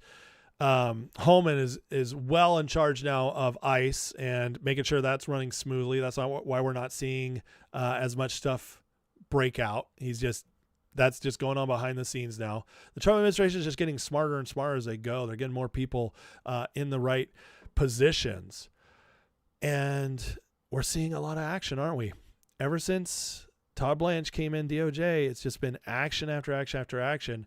And then we get this post today from Eagle Ed Martin. Now, Ed Martin is he's one of the big attorneys, prosecutors that the very MAGA aligned, used by the Trump administration, worked with the Trump administration. He's a big deal for those who know. And he just posted this out today. Our time is coming hard. And then followed it up with this. We don't need many. We need the right ones. Give me 100 men who fear nothing but sin and desire nothing but God. And I care not whether they be clergymen or laymen. They alone will share the gates of hell, shake the gates of hell, and set up the kingdom of heaven upon earth. That's a pretty interesting thing to post. What does he know is about to come out of the Justice Department? What does he know that's about to come out of this fraud, fraud task force? I don't know, but again, the last 2 months I feel like have been proof after proof that things are ramping up. And I have a feeling, guys, that there's saving it's the wrong word, but timing big pushes, big public announcements on this stuff heading into the summer and into the midterms is purposeful. It's all strategic. We have stuff that's already been going on, like the nationwide violent crimes down significantly, lowest since the early 1900s. We have murder down 20% nationwide, and yet not a whole lot of talk about this stuff, but they have been doing it. Thousands and thousands of pedophiles been caught, that kind of thing. Thousands of children being found and freed. All that's happening, but not a lot of noise about it. The push is coming, and some of this stuff that's coming soon is going to be impossible to ignore, in my opinion. So I don't know, but I'm very bullish. I'm very excited going forward, and I continue to believe we're just at the tip of the iceberg where this is all headed. All right, so if you guys enjoying this, please hit that like, hit that subscribe. Thank you for watching. Again, if you want to become a member, support the channel, you can always go in the description. We have the Grifter Report up next, where we have some stuff on Massey and, of course, Candace Owens. They always give me stuff to talk about, so we just got to keep doing it. Dan says if they had wins to report, they'd report them. That's just not true, Dan. They do report them. I report them all the time. So, but the thing is like the media doesn't back it up. So I just don't know what else to tell you. But if you're not seeing it after I report it, and I show you directly from Kash Patel or the Department of Justice, I don't know what else to tell you. This stuff is happening. Look at what happened with SPLC a couple weeks ago. That was massive. So don't play that game. That's the black pillar game that just like ignores and is waiting for the one thing you want to hear. Motley Cruel with the $5 super chat says YouTube won't let me send a super chat with the lyrics from my intro song. What? They want to let you send that? That's hilarious. She says, I love it. Forgive me, I made it in my ringtone. Well, that's awesome. Thank you for the support, Motley Cruel. That is awesome. You love the song so much. My friend made it, and he did a great job. So he did use some AI on it. But so I'm not saying he like wrote and sang it. But anyways, he is the one who put it together for me and gave it. I'm glad. I get so much good feedback on that theme song. It's crazy. I do get people who hate it too. Like 1 out of every 2,000 people is like mad about it. I'm like, when you put yourself out there, you gotta be willing to take the critics with the, but the overwhelming response has been people love the theme song. So thank you for that, Motley. Castellum, welcome to the basic Ace Hole membership and gifted 5 others. Thank you, Castellum. I really appreciate you on that. That's awesome. If you're a member now on YouTube, you do get access to the members live. So thank you by that. I appreciate it. That's awesome. And it says subs views up almost 20% the last couple months. So deserve. Watch every show. The MAGA message will determine the next 25 years or more in our future. Amen. We're at the beginning. We're at the beginning, not the end. And that is for darn sure. Wheels of justice turn slow, but are turning 100%, Nikki. Absolutely. You heard MTG is madam at a brothel goes. That's terrible. That's terrible. Oh my God. One law says there should be 0 sanctuary jurisdiction in USA, no safe zones for foreign entities within our borders and territories. I mostly agree with that, or it just should be extremely strict. I'll say that. Stephen Market says, well, there'll be nowhere on the East Coast to fly in if they pull this off. You're right. I can't think of anywhere on the East Coast that's not a sanctuary city. Maybe Florida, maybe like Miami. Let's see here. Papa Tag says, makes you wonder how many governors are scamming from the top when their attorney general don't even show up. Well, yeah, they're all scammers. The Democratic Party is just, it used to be the Republicans too. So I'm not just picking on Democrats, but we've fixed a lot of that. The Democrats aren't even trying to fix it. They're doubling down. It's just getting worse and worse and worse. Anything else right now? No. All right. Thank you, Sniped Ahead. I appreciate that. The best is yet to come. I completely agree with you. Completely agree with you on that. YouTube is ran by bots now. You guys know that there's been reports that something like 60% of internet traffic now is bots. How crazy is that? That is such a wild statistic, and it makes sense when you see posts on social media. That's why I don't engage with trolls. And I get people mad at me. I'm like, oh, you don't believe in free speech. You don't believe it. No, I'm like, no, I don't believe in free speech in my house. I believe in free speech from the government. Like, the government can't tell me what to say in public, but I don't believe, in my house, you're not going to say whatever you want. And yeah, that's the only way to deal with trolls, right? You ignore them and or you block them. And the problem, one of the reasons is because so many of them are bots. They're not even real people. And I just don't know how else to deal with that. Why just take it? Why engage with them? Why, make it good? So, and if you see, since I started my show 3.5 years ago, there's like 1,000 or so that have been blocked. And, I don't feel bad about it at all. It's why it's so nice and cozy in this chat room, because I block, it's what you got to do. Yeah. WAP says they don't understand what free speech means. No, they don't. Those people do not understand. Set says, I'm from South Dakota. Thune is not like us. No, South Dakota is a super, super red state. And, Thune is total rhino. But, sometimes the rhinos get more embedded in the red states. You know why? Because once they're voted in, since the state is so red, the people just kind of do a checkbox. It's like, yep, check it off. We got our guy. We just blah, blah, blah, go about our lives. And that's how Massey stayed in for so long. Everybody's like, there were so many more voters that turned out this time. It's fraud. No, it's not. That district was always that big. The problem is that Massey had no one else to run against. So, a quarter of the voters of that district would show up in primary season, just check the box, make sure our guy who's a Republican's in, and left barely thought twice about it. Trump then exposed him, made everybody pay attention, and the voters were like, oh yeah, we don't like this. The same thing with Thune in South Dakota. If the pressure is actually applied and the people are forced to see who he really is, they'll get rid of him. They will. And we see that over and over again.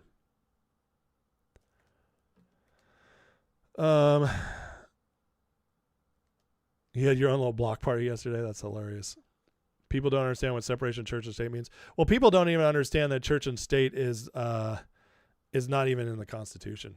It's not even legal framework for our country. And that part's hilarious. Watch Tim Pool talk about Massey's boy. Tim Pool likes Massey, but he's also, Pool's tough. I'll say this about Pool. He's tough his shows are sometimes really good at covering news. He is way more fair than a lot of the other influencer types. He doesn't play the game the same way. Like, he'll criticize Trump, but he never is like, Trump's terrible. He's like, yeah, but what would you guys prefer, Democrats? So that's why I've never gone to the point where I think Tim Pool's actually one of them. I think he's in that sphere, and so he does dumb things. But even he like had good reasons why Massey lost. He doesn't think it was fraud. But yeah, you know, he gets to know them too, and so there's plenty of issues I have with Tim Pool, but I haven't seen him play the grift the same way as these others. And until I do, I'm not going to knock him out on that. 100% people who leave trolls and spammers in the chat do it for money and algorithm. Exactly. I don't, you know, that's not the most important thing to me, obviously. What's this?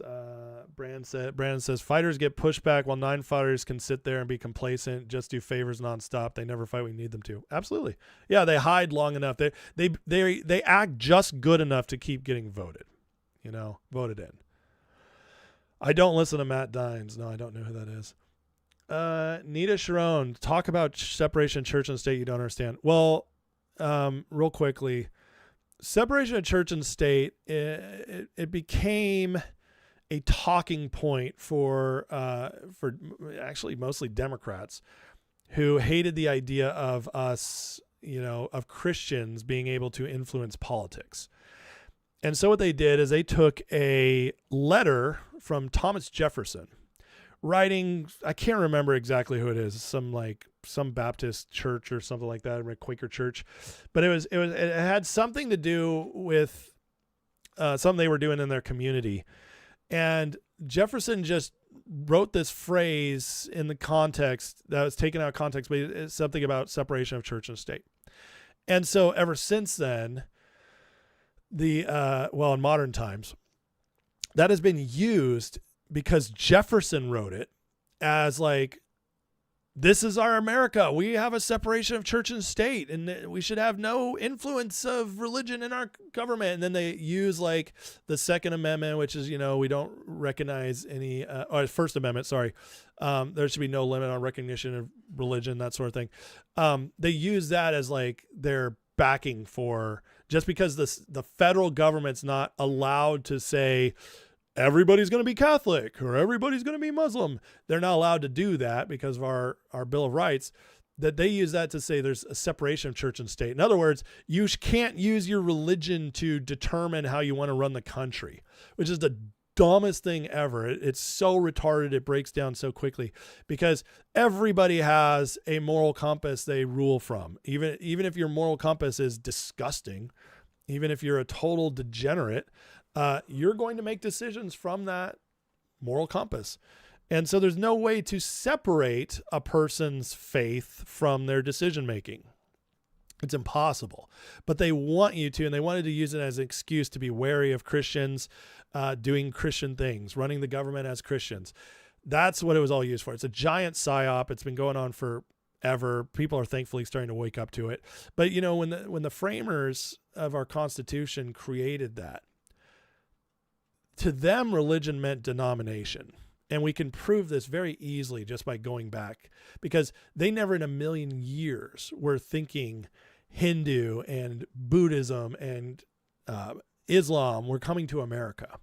What they were dealing with was the fact that the Protestants who left from being persecuted for being Protestant Christians, being persecuted by the Catholic Church, started coming to America. And America was like, you know, the U.S. colonies where, you know, you had a Quaker colony, you had, you know, Methodists, and there was all this separation, but they were like, we are coming together to run this country.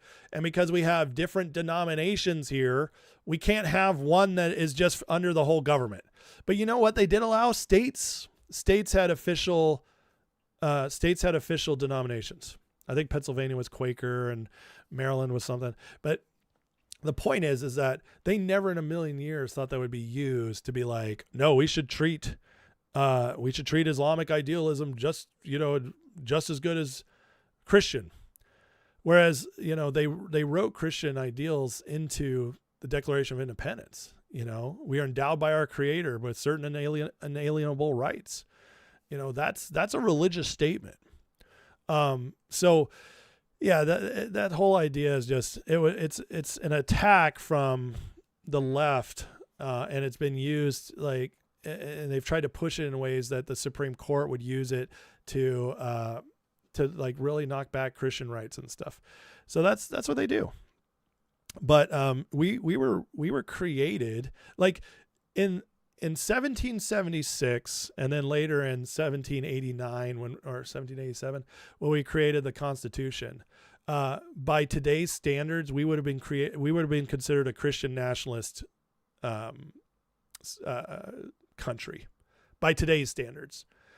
But by their standards, they were a free country with no declaration of religion. So, I mean, it's just, yeah, it's insane how like they use this stuff. It's just completely like we've been lied to about so much. We have been taught in our education systems and that so many things are facts, which just simply are not.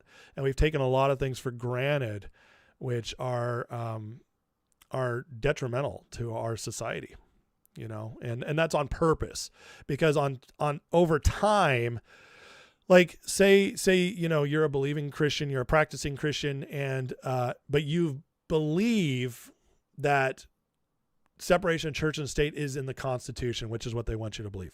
They never actually say it, but they hint at it so much that and they talk about it in such a way that kind of gets in your brain. They're very genius with diabolical how they teach, but you get to the point where you actually, you know, you believe that. And so what it does is it keeps you from being as active as you might be otherwise, because you're like, well, I can't really, you know, govern the way I want to anyways.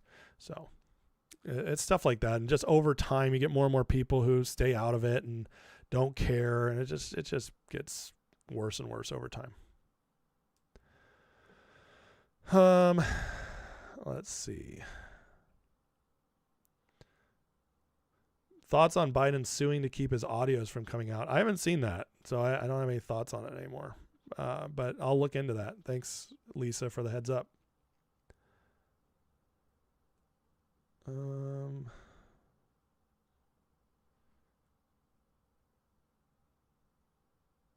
Let's see. Violence in Poetry says, meanwhile, as Christian ethics led to a ban on slavery in the West, ending institution practice in basically every civilization recorded history. 100%. Yeah, Christians led the anti-slavery movement. It started in Britain and it came over here. Meanwhile, all the Islamic countries still practice slavery. All the African countries were practicing slavery. I mean, yeah, it just goes on. And yet we're the bad guys.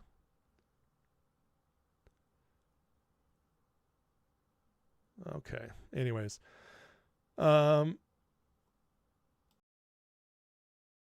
Where do I sign up for the Christian Nationalist Society? That's what I'm saying. That's hilarious. Okay, we got to get on to it, though. You guys ready? We got to talk about the latest in Griftaville. Barb, I don't know about the new green card policy. Oh, where they're sending them back? Yeah, so the new policy is if you want a green card, even if you were over here already, you got to go back to your country before you get it. I think it's great. Do it. Send them all. Make them all reapply. It's just like with food stamps. Make them all apply again. You know, start over, do it right. And if you've applied, but you got to be out of the I think that's great. So, okay. Let's get into this. Now,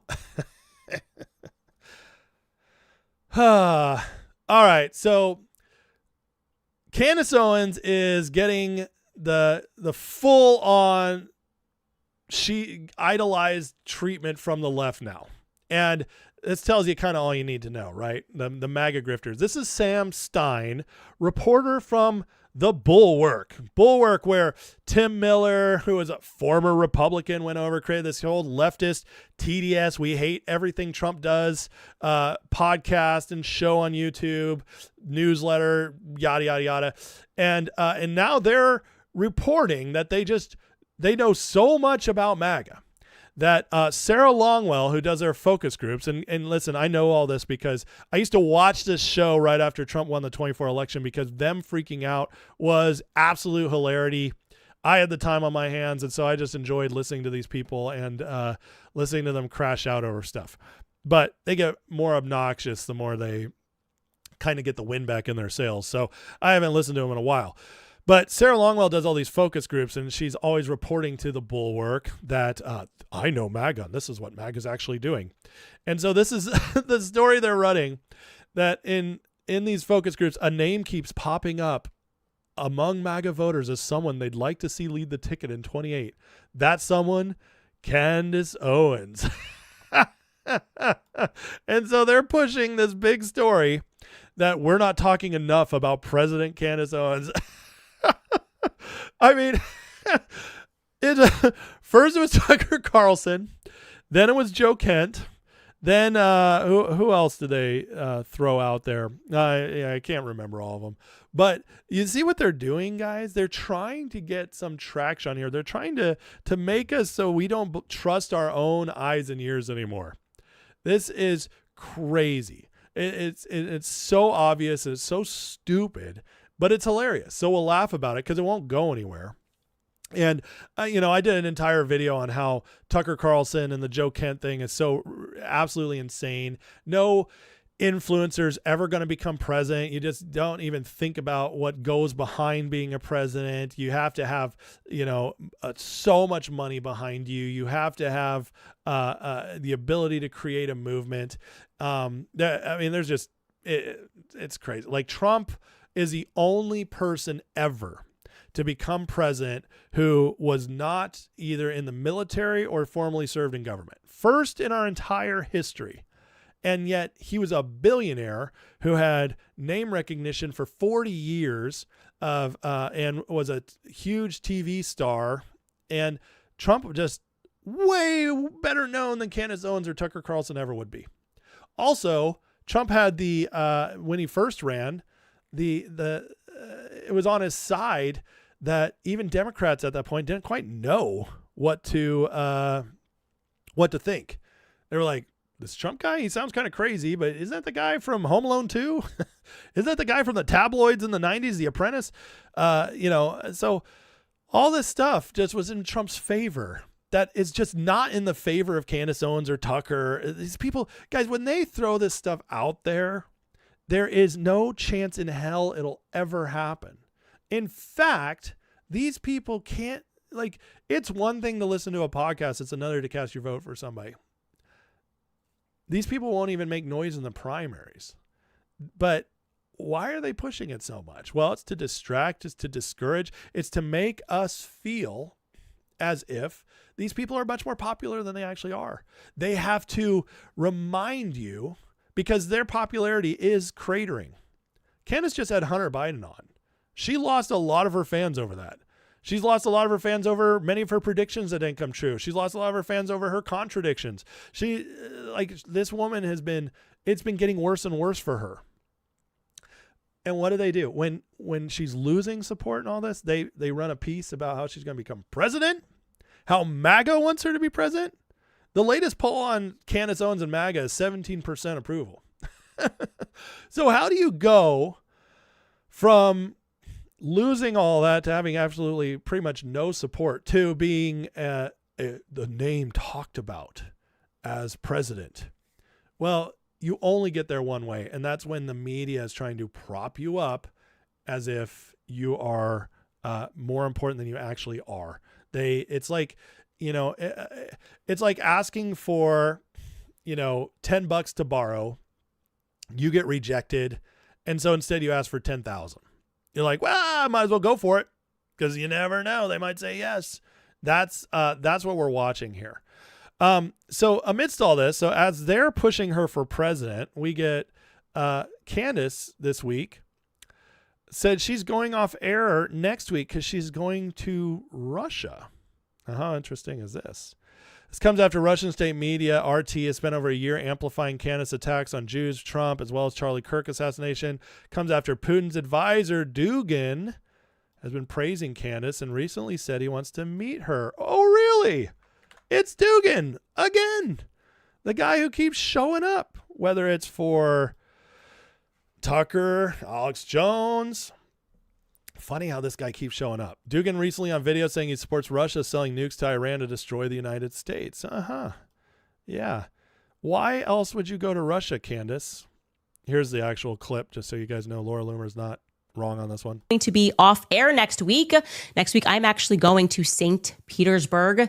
I'm so excited for that. I have been wanting to go to St. Petersburg for a very, very long time, just as a Christian in general, just to see some of those cathedrals and churches. And we're finally I'm sure that's why.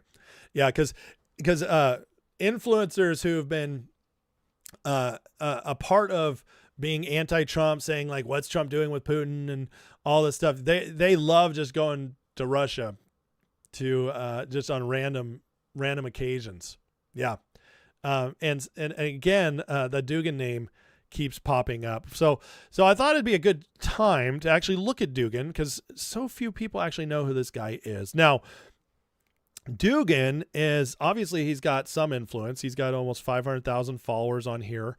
But what's interesting the most about Dugin is his name keeps popping up as he praises Tucker Carlson, Alex Jones, Candace Owens, and his ideas, which are wacky,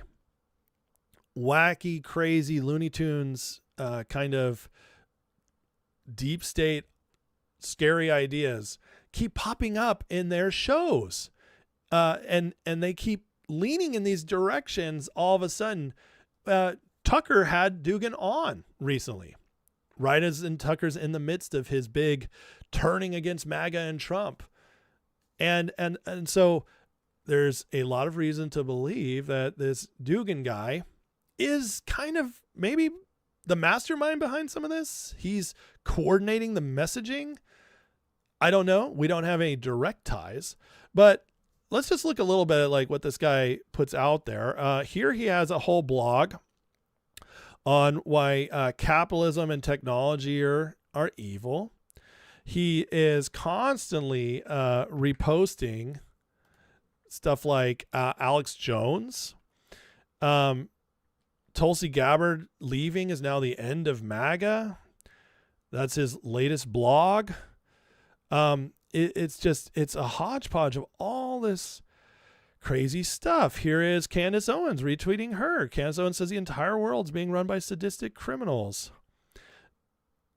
Now, we know, like, a lot of these people aren't smart enough to come up with these ideas. Look, there's Carrie Prejean Bowler. It's every one of them talking about Massey.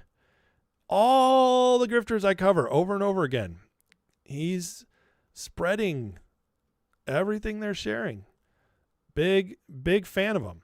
So I went doing some research and put together a little bit on Dugin here. Oh, let's get to the top here.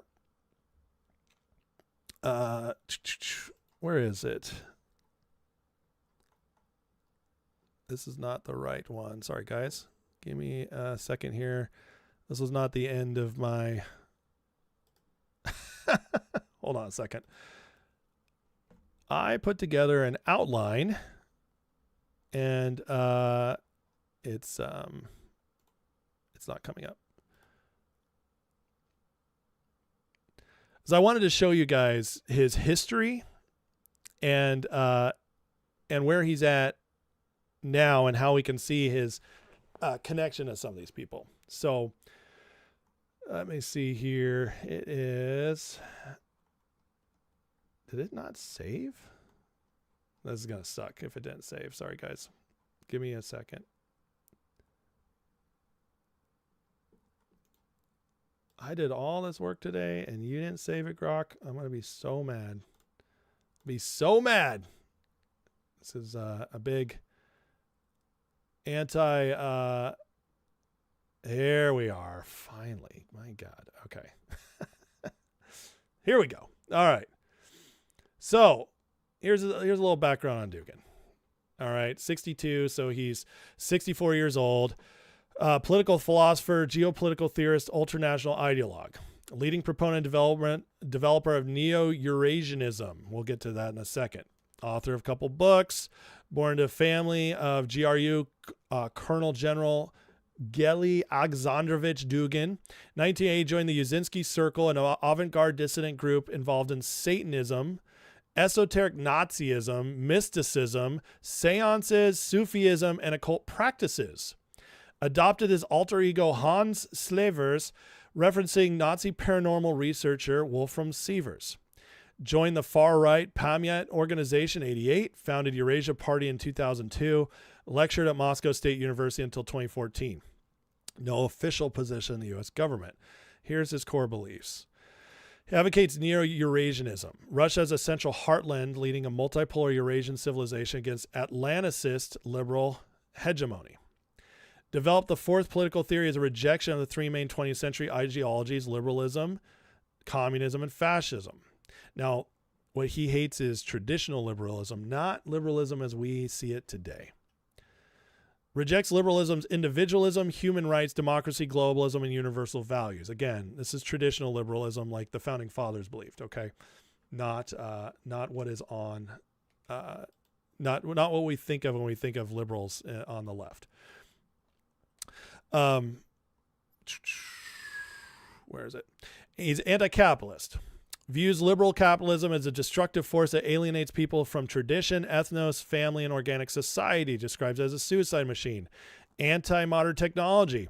Regards unlimited technological development as demonic and alienating. Has called for seasonal internet blackouts in Russia, spring through autumn, to restore traditional human life. Promotes traditional values, hierarchy, strong centralized state. You see that? Strong centralized state.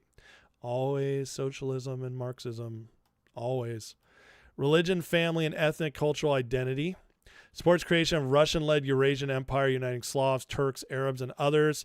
See, this is the kind of thing, it's like you can't unite all these people and still be a Christian centralized society. And that's the kind of thing, like, it takes us back to his beliefs here and his ties to the cult and so on and so forth. But I digress. Let me keep moving. Calls for eradication of Ukrainian statehood as artificial construct, deeply influenced by traditionalism. Rene Guénon, Julius Evola, Volskish occultism, Aleister Crowley, that major Satanist, and chaos magic. Eurasian flag features the 8-arrow chaos star symbol from chaos magic. Syncretic esoteric worldview blends Russian orthodoxy. This is where he puts a lot of this behind Christian beliefs. See, what it is what he's doing, and what he gets people to do is, and this is what I've noticed in Tucker, Candace, even Alex Jones, they speak all this good stuff about Christianity. I'm a Christian. Oh, you know, Candace, I'm going to Russia because I'm Christian and I want to see the pretty cathedrals. And then when it actually comes to supporting the party that's doing Christian things, that's actually trying to advance this, they completely turn against it. And they bring in all this other stuff. Like Tucker has been very pro-Islam lately. Megyn Kelly has too, and she claims to be a Christian.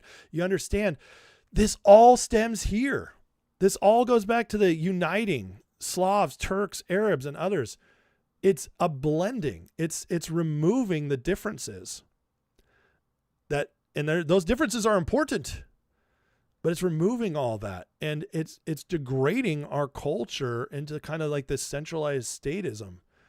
And Dugin is a mastermind of this stuff. He's way smarter than these people. And notice how, since they've all been connected to him in the last 3, 5, maybe longer years, this is the kind of stuff they're spouting. His vision of history and modernity incorporates Gnostic themes, modernity as satanic degeneration, and a metaphysical prison to be overcome through radical traditionalist esoteric revolt. Now, here's the connections to the influencers. Since 2024, strongly praised Trump's election. Does that sound familiar from a lot of these influencers? Published Trump Revolution, described Trump's win as Putinism. It's triumphed in the United States. And then it all turned, just like everybody else. publicly criticized Trump for ditching MAGA principles, falling under neoconservative and deep state influence, engaging in unwinnable conflicts, explicitly named the following as real MAGA or core MAGA ideological allies advancing multipolarity and anti-liberal goals. Tucker Carlson, Candace Owens, Alex Jones, Andrew Napolitano, Larry Johnson, Jackson Hinkle, Kim.com. Additionally, has praised figures with ideological alignment, Archbishop Carlo Maria Vigano and Steve Bannon. These influencers have publicly criticized or opposed aspects of Trump's second-term policies, especially on foreign policy, Israel, and Iran. Isn't that interesting? Now, I don't have a smoking gun connecting this guy, but I can tell you I am not the first person to notice this connection. There's been several who have pointed out, and that's what got me looking into it. And to me, it's one of those things. It's like once you see it, you can't unsee it. You have this guy who, again, Tucker's had on his show. He's in Russia. He's obviously even though he claims Russianism, Putin is an Orthodox. He's running Russia as an Orthodox Christian state. That's just a fact. And it's got authoritarian tendencies, blah, blah, blah, blah, blah, all that. What this guy's saying about Russia just doesn't add up. What it does look like, though, is it looks like the exact game plan of what the podcasters and everybody are telling us we should support and engage in and start thinking about. That is also gets us to Marxism, which is very much what the City of London system's all about. The deep state, what they've been pushing. This guy's got it all fleshed out. And I'm sorry, but when I see, like Tucker having this guy on and as such a good Christian guy, but you look at this guy's past and he's got occultic connections, Nazi connections, mysticism, Sufism. I mean, that's scary stuff. If you've ever read about the Nazis' preoccupation with the paranormal, it's freaky. They wanted to use supernatural occultic powers to spread. Hitler was fascinated with this stuff. So this guy's a scary dude. He's a crazy man. Why would he be held in such high regard by these people? And why is he constantly promoting them? I don't know. It's very strange. It's very strange. So, it's something to watch. But again, Candace is heading off to Russia next week. Is that a coincidence? I find it hard to believe. I really find it hard to believe. Just like she ran off to Italy a few weeks ago. Strange stuff, isn't it? I would say so. Especially considering her husband is the son of a House of Lords member.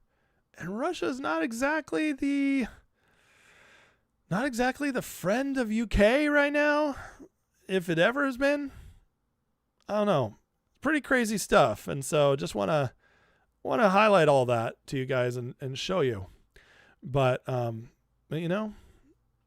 teach their own, I guess. Speaking of the grifters, though, it's not just Candace. We have Thomas Massey now hanging out with his favorite person, Marjorie Taylor Greene, over there in America First, Costa Rica. These people are such frauds. It's unbelievable.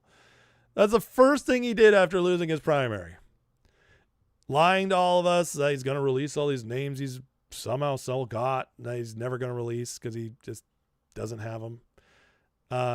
Keeping this grift up, but then he runs off to Costa Rica with Marjorie Taylor Greene to vacation. Just so you guys know how this all works. They're living this great life, getting all this funding from unseen sources. They launder it in specific ways, but this doesn't look like somebody who's too upset about where they're at because he's going to be well taken care of. You better believe it. So this is where we're at, folks. The grift continues. They're going to keep pushing the crazier stuff. And I'll keep breaking it down as I see it. But again, if this really is what it's coming from, guys like this, it makes a whole lot of sense when you get Tucker, Alex, Candace, so on and so forth, railing at us for Trump being, the Antichrist, as Tucker called him, or we're not real MAGA anymore. It makes sense when you look at the fact that MAGA is America first. We're doing what's right for us. It's very, be honest, it's very Christian for the most part. This would go exactly against everything this guy believes in and what they've been telling us lately. Megyn Kelly, I mean, there's a thing out right now that shows Megyn Kelly's her transition from being very Christian and wary of Islam to now Tucker says he's fully embracing it, and now she is too. It's the craziest stuff, guys. But it all is very Duginish, which it's worth paying attention to. I'll say it that way. All right. Please, guys, if you don't mind, hit that like and subscribe. And again, thanks for supporting the channel as always. Let me get into the chat and catch up with you guys. Looks like we had some come in. Let's see. We got John H. with the 5 America Fire memberships donated. Thank you very much, sir. Now 5 more people have access to the members live. So welcome, guys. Welcome. Good. Appreciate you. Thank you for the donation. One of the many with the $2 super chat says Russia, Russia, Russia looks good on fake AGA. You could just say it. You could just say it. It's FAGA. It sounds so much better when you say it FAGA. Let's see. Megan is a coat writer. Absolutely. Absolutely. All right. Was I tagged in anything? I don't want to miss it if I was. Let's see here. They want to conflate Christian values with their sick speeches. Yeah, they hide. They know that the vast majority of Americans, the vast majority of MAGA are Christians. They know that. And so they know that they cannot get your attention if they pretend or if they admit they're not Christians. Look at Barack Obama. Barack Obama was outright lying to us that he's a Christian. Joe Biden saying, "Oh, I'm the greatest Catholic there's ever been." They always say it because you can't hold power in America without it, because we are still a Christian nation, whether we want to admit it or not. And even on the left, they pretend. Look at this James Tallarico guy in Texas, pretending to be a Christian when I don't think there's anything in the Bible he understands or cares about. But it's like. So when you have somebody like this who understands, who's studied it for so many years and knows how to infiltrate, because he's also studied all these other occultic things, Satanism, these esoteric practices, you get somebody who can actually weave that language together. And that's very much what we're seeing them do. Because the last few years when I was enjoying Tucker's show or Megan's show, it was very pro traditional values, Christian, we're getting our country back, very much all that. And then Tucker started letting the weirdos in and started saying some weird stuff. Like the guy he had on that was like, "Oh, Christianity is essentially socialism." It's like, what? That is a crazy thing to say. And then obviously he had Dugin on, so on and so forth. But they start where they build your trust. They start with the obvious stuff, build your trust. And then they degrade it slowly because they want to see how much, once they've earned your trust, they want to see if they can actually change your mind. And so that's what the op is. Andrew Thompson with a $10 super chat says, "Just testing my super chat. YouTube prevented me from donating in the past week. You deserve it." Thank you, Andrew. I really appreciate that. That is very, very appreciated. Thank you. Yeah. For those who don't know, I've been running this show for 3.5 years. It really just got much bigger than I ever expected in the last couple. And I love doing it and have just a very devoted base. And so, I made the decision recently to go into business for myself. And now this is a big part of that business. So you're legitimately supporting me in the show. It's just me. I'm not paying anybody. I'm not, making a ton of money here. I just run the show and do my best to get out my thoughts, what I'm seeing out there, break it down for you guys, and also try to make a difference. I was just a regular guy, wife, 6 kids. So just all that to say that every dollar you guys support the channel with is very appreciated. So thank you for that. That's crazy that YouTube wouldn't let you give before. What happened to MTG's lips? Oh, that's the wrong thing. That's hilarious, though, by the way. Trump posted this today. Iran's navy is strong. Meanwhile, in the bottom of the ocean. We don't deserve him. He's the absolute best. Where's the MTG picture? Here it is. Yeah. She's having some work, man. She really looked a little inflated on Alex's show the other day. Let's see here. Yeah, Qatar did seed Tucker's network. That is 100% true. Papa Tag says, God, MTG and Pinecone in Costa Rica, you can only imagine what they're up to. Yeastville Park. Gross. That's hilarious, though.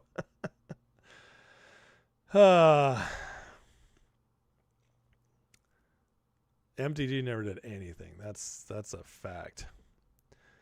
You're welcome, Nita. Thank you. Pantera with a $10 donation. Thank you very much, Pantera. I appreciate you. Thank you for that.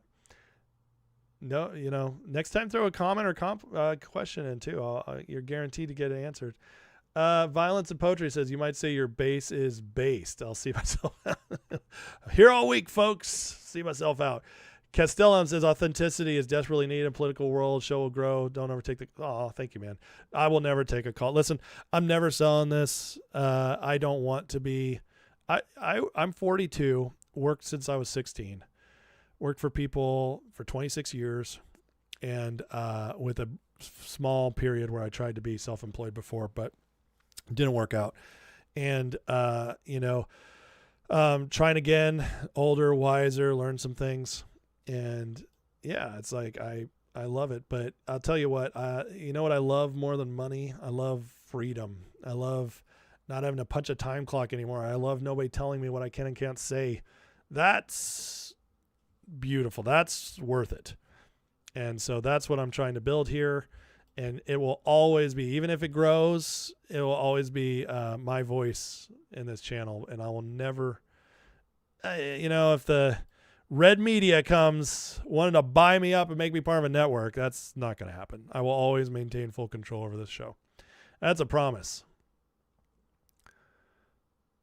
Socialism is ruined and envy. That's not Christ's values. 100%. Yeah. Visions of Alex and MTG mud wrestling each other. Oh, that's funny.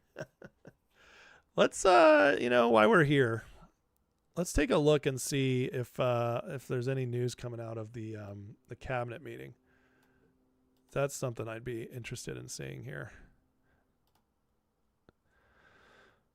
All right, so Trump's sending off Tulsi with grace. That's awesome. Trump bombshell fraud payments totaling hundreds of billions of dollars. Okay, you haven't seen anything yet. Okay, so we're gonna have stuff to report on here too. That'll be excellent. So I'll probably have a lot to report on tomorrow. That's for sure. Marius says, Dugin's probably a plant. He's touted as Putin's big philosopher. He's not even associated with Putin. That's exactly right. That's probably why Tucker interviewed him. From Germany. Well, thank you, Marius, for watching. I'll tell you that a plant, that might be true. The other thing is he might actually be someone who is, say, deep stater, City of London type, who's who on the public front is operating a psyop to make us, think he's associated with Russia, and behind the scenes he's masterminding. I mean, the guy is brilliant from all intensive purposes. All research points to a guy who's very brilliant. So it would make a lot of sense if he's somebody who's actually crafting narratives and coaching people up from behind the scenes. So Massey has a type. That's funny. Thank you, Toe. I appreciate that. That's high praise from you.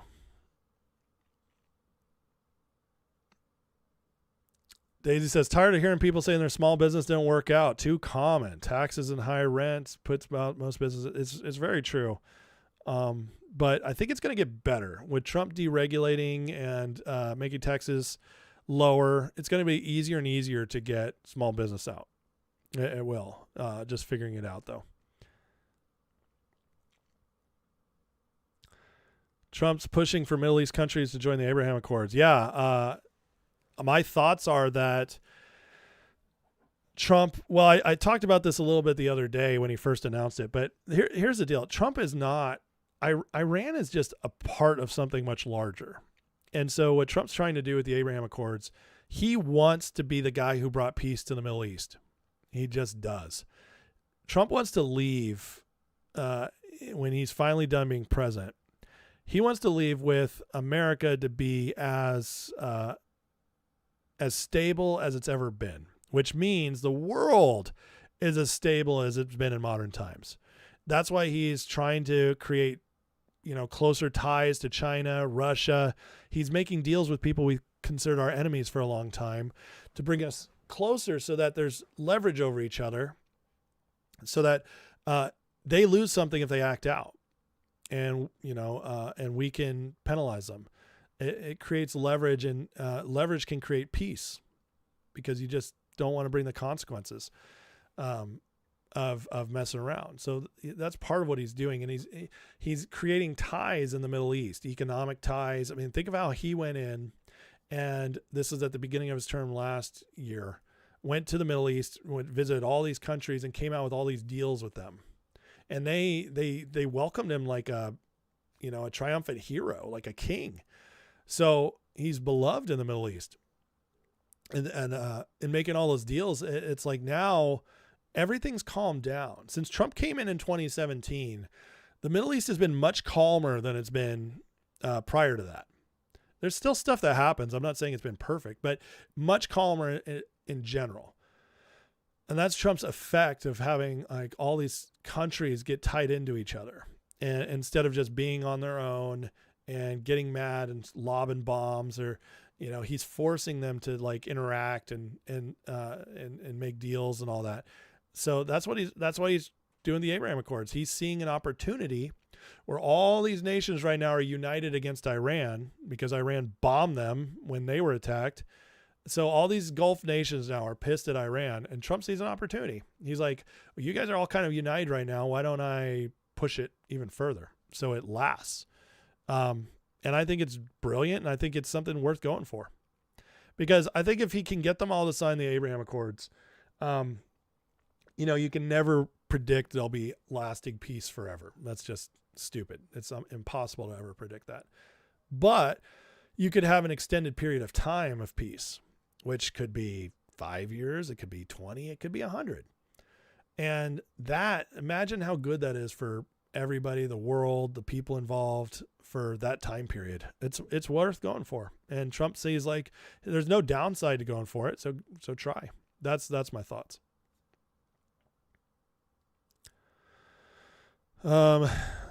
Abraham Accords forces Israel to acknowledge their neighbors as equal countries. Well, and it also forces them to acknowledge Israel. So,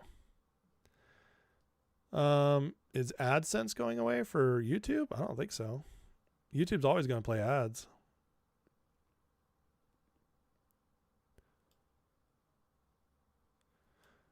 Castellum says, all the Middle East, aside from IRGC, does not like radical Islam. That said, they get political points for trolling Israel. They've been dealing with Israel behind the scenes. He wants it open in the light. That's, I think there's truth to that as well.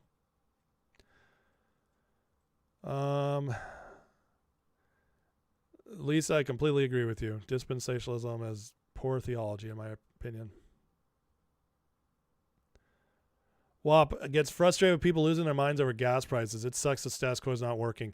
Yeah, well, and like I want to have some empathy, because some people don't pay attention to all this, and all they know is like they were hoping that things would get easier once they voted Trump in. And now it's not easier. It's harder because, You know, you live paycheck to paycheck and your gas price doubles. That's hard. So, you know, we need to have some empathy. I don't have any excuse for those who are paying attention and who can see the bigger picture of stuff, you know. But yeah, I mean, I agree with you. And there's also a cultural thing we're in now where we're microwave culture, cell phones, apps, all that. And we don't understand sacrifice anymore, especially not even short-term sacrifice. And that's sad. That's sad as a culture, but hopefully this is the kind of thing that can teach you it. You have short-term sacrifice and then it turns around and things get much better. That will teach people things to be worth it. You know, they've proven that people who go to the gym are much more likely to understand short-term sacrifice than people who don't. And the reason is you go, you work out, it sucks, you're miserable. And especially when you first go and you're out of shape. And then you keep going and you still don't see many results, but your energy gets a little better. It's not as hard anymore. You're like, okay. And then after a few weeks, you start seeing results. You're like, oh yeah, this is worth it. I like it. I like how I feel. I like how I look, you know, and that teaches you sacrifice, short-term pain for long-term gain. But we're in a culture that just doesn't do that anymore. We're in a culture that's me now. I mean, it's sad. And it obviously is not everybody.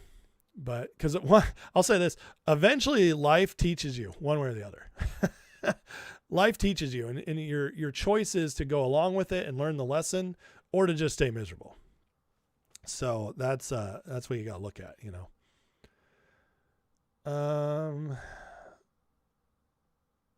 Dollars to a donut fraud is the reason for our national debt. I think it's a good part of it. Absolutely, 100%.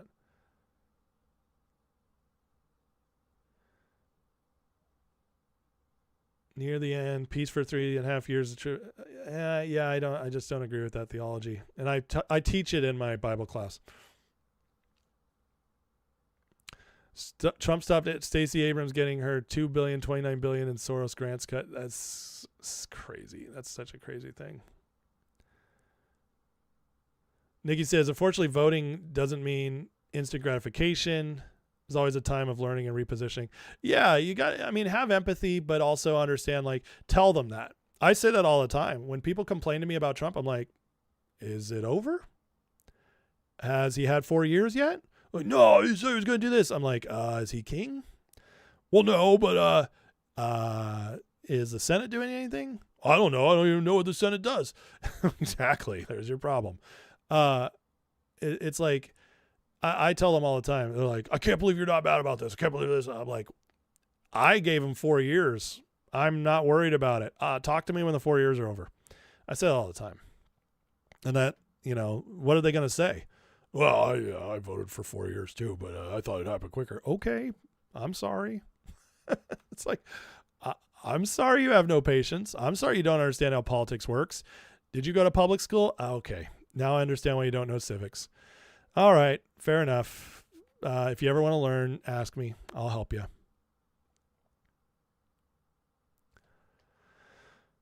Trump said he's working on oil production and refining in California. He'll do what he can, but it's a state thing. So we'll see what he does. I'll tell you, if Trump says he's going to do it, he's going to try. Doesn't mean he'll succeed, but it means he'll try. So yeah, you're going to learn. That's right. I'm tired, boss. You drive a 2000 Dodge Ram? Yeah, you would be hurting from gas prices. That's crazy. Let's see here. Janet says from the UK. Welcome, Janet. Excited what's going on here. Keep it up. Prophecy I heard this morning from Manu Johnson. Somebody powerful from the White House will leave. Well, Tulsi Gabbard's leaving. We'll see. Yeah, I struggle with prophecy, stuff like that. I do believe in prophecy, but I also don't always trust everybody who does it. I would say that could mean anything, and that's the kind of thing that's kind of generic prophecy. It's like somebody powerful in the White House will leave. Well, what does that mean? Cabinet secretary, an aide? Does he mean Tulsi Gabbard? Like, I just feel like you can always make that prediction or prophecy about about an administration in the United States, and it's going to come true because people always leave. And so that I just don't. Yeah, we'll see. We'll see. But they've already lost, Kristi Noem, Tulsi Gabbard, Pam Bondi. Those could all be considered high-level losses. So, we'll see. We'll see. But thank you for sharing. And thank you for watching. Castleham, it's been 10 years of people saying Trump's made mistakes, always gotten better and better. Exactly. People forget how horrible it was before him. That's what I just don't understand. It's all about perspective, You can lessen regulation, need companies to be willing to take the risk of building Trump refineries. Yeah, that's true. He doesn't control that. Yeah. All right. Well, listen, guys, love you guys. Appreciate you. I'm tired today. I don't know if you could hear it in my voice. This sickness that I've been fighting, it's like I'm mostly better symptom wise, but I'm still struggling with fatigue. And so I appreciate you guys for being patient. I really appreciate the members for being patient because I really want to get started on my classes and other stuff in the membership. And I just haven't been able to get around to it because this thing is kicking my butt. I tried going to the gym today and I just about died. So I'm clearly not fully healthy again. I'm trying, I'm working on it. I am getting better, doing all the right things, but yeah, just not 100% yet. So I appreciate your guys' prayers. I appreciate your patience. This is the best community ever. I'll say this is, you guys are so great. I've had this membership now for 3 years, a lot of great people in there. And I've never had one complaint when I failed to show up with, a members live I wanted to do or a class I couldn't pull off. So you guys are absolutely amazing. And I really appreciate it. It's just truly great people. So, but I'm working on it. My dream, my desire, my goal is that when I'm healthy and now that I have the time, as soon as I'm healthy and got my energy back, I really want to do a lot more stuff with the membership and work on things making this channel better. In the meantime, I just got to get better. So I really thank you guys for your support and patience and for just making the show what it is. Please hit that like, hit that subscribe. Oh, my dog is fine, Lisa. Thanks for asking. She's back to normal. But hit that like, hit that subscribe, hit the hype if it gives it to you. And consider joining the membership and becoming a member to support the channel month after month. So, but you guys are the best. Let's pray, call it a day, and I'll be back again tomorrow at 12. All right. So Heavenly Father, thank you for today. God bless all these people here watching, Lord. I just thank you for them and their support, even just watching in so many ways, and just so bless them, Lord, in Jesus' name. And Lord, we pray for our present, for wisdom, continued protection, and continued courage to keep facing down the hard things. I thank you for the wins. I thank you for the signs you keep giving us, like the absolute massive things going on in the primaries, just showing this movement is not dead. It's growing. It's getting more powerful. And I thank you for that. It just gives me so much hope for the future. And so we pray for our future of our country. We pray for, Lord, you bless our country with prosperity, Lord, justice and peace, God, like we've never seen before. Pray that great awakening that's happening, this revival happening in the land, spreads like wildfire and keeps happening, Lord, that more and more will keep coming to you. And Father, we pray just help us to do our part to leave a better country, Lord, a better nation and culture to our kids, grandkids, and great-grandkids. In Jesus' name, amen. All right, love you guys. Have a blessed day, and I'll see you guys tomorrow. Same bat time, same bat channel. God bless.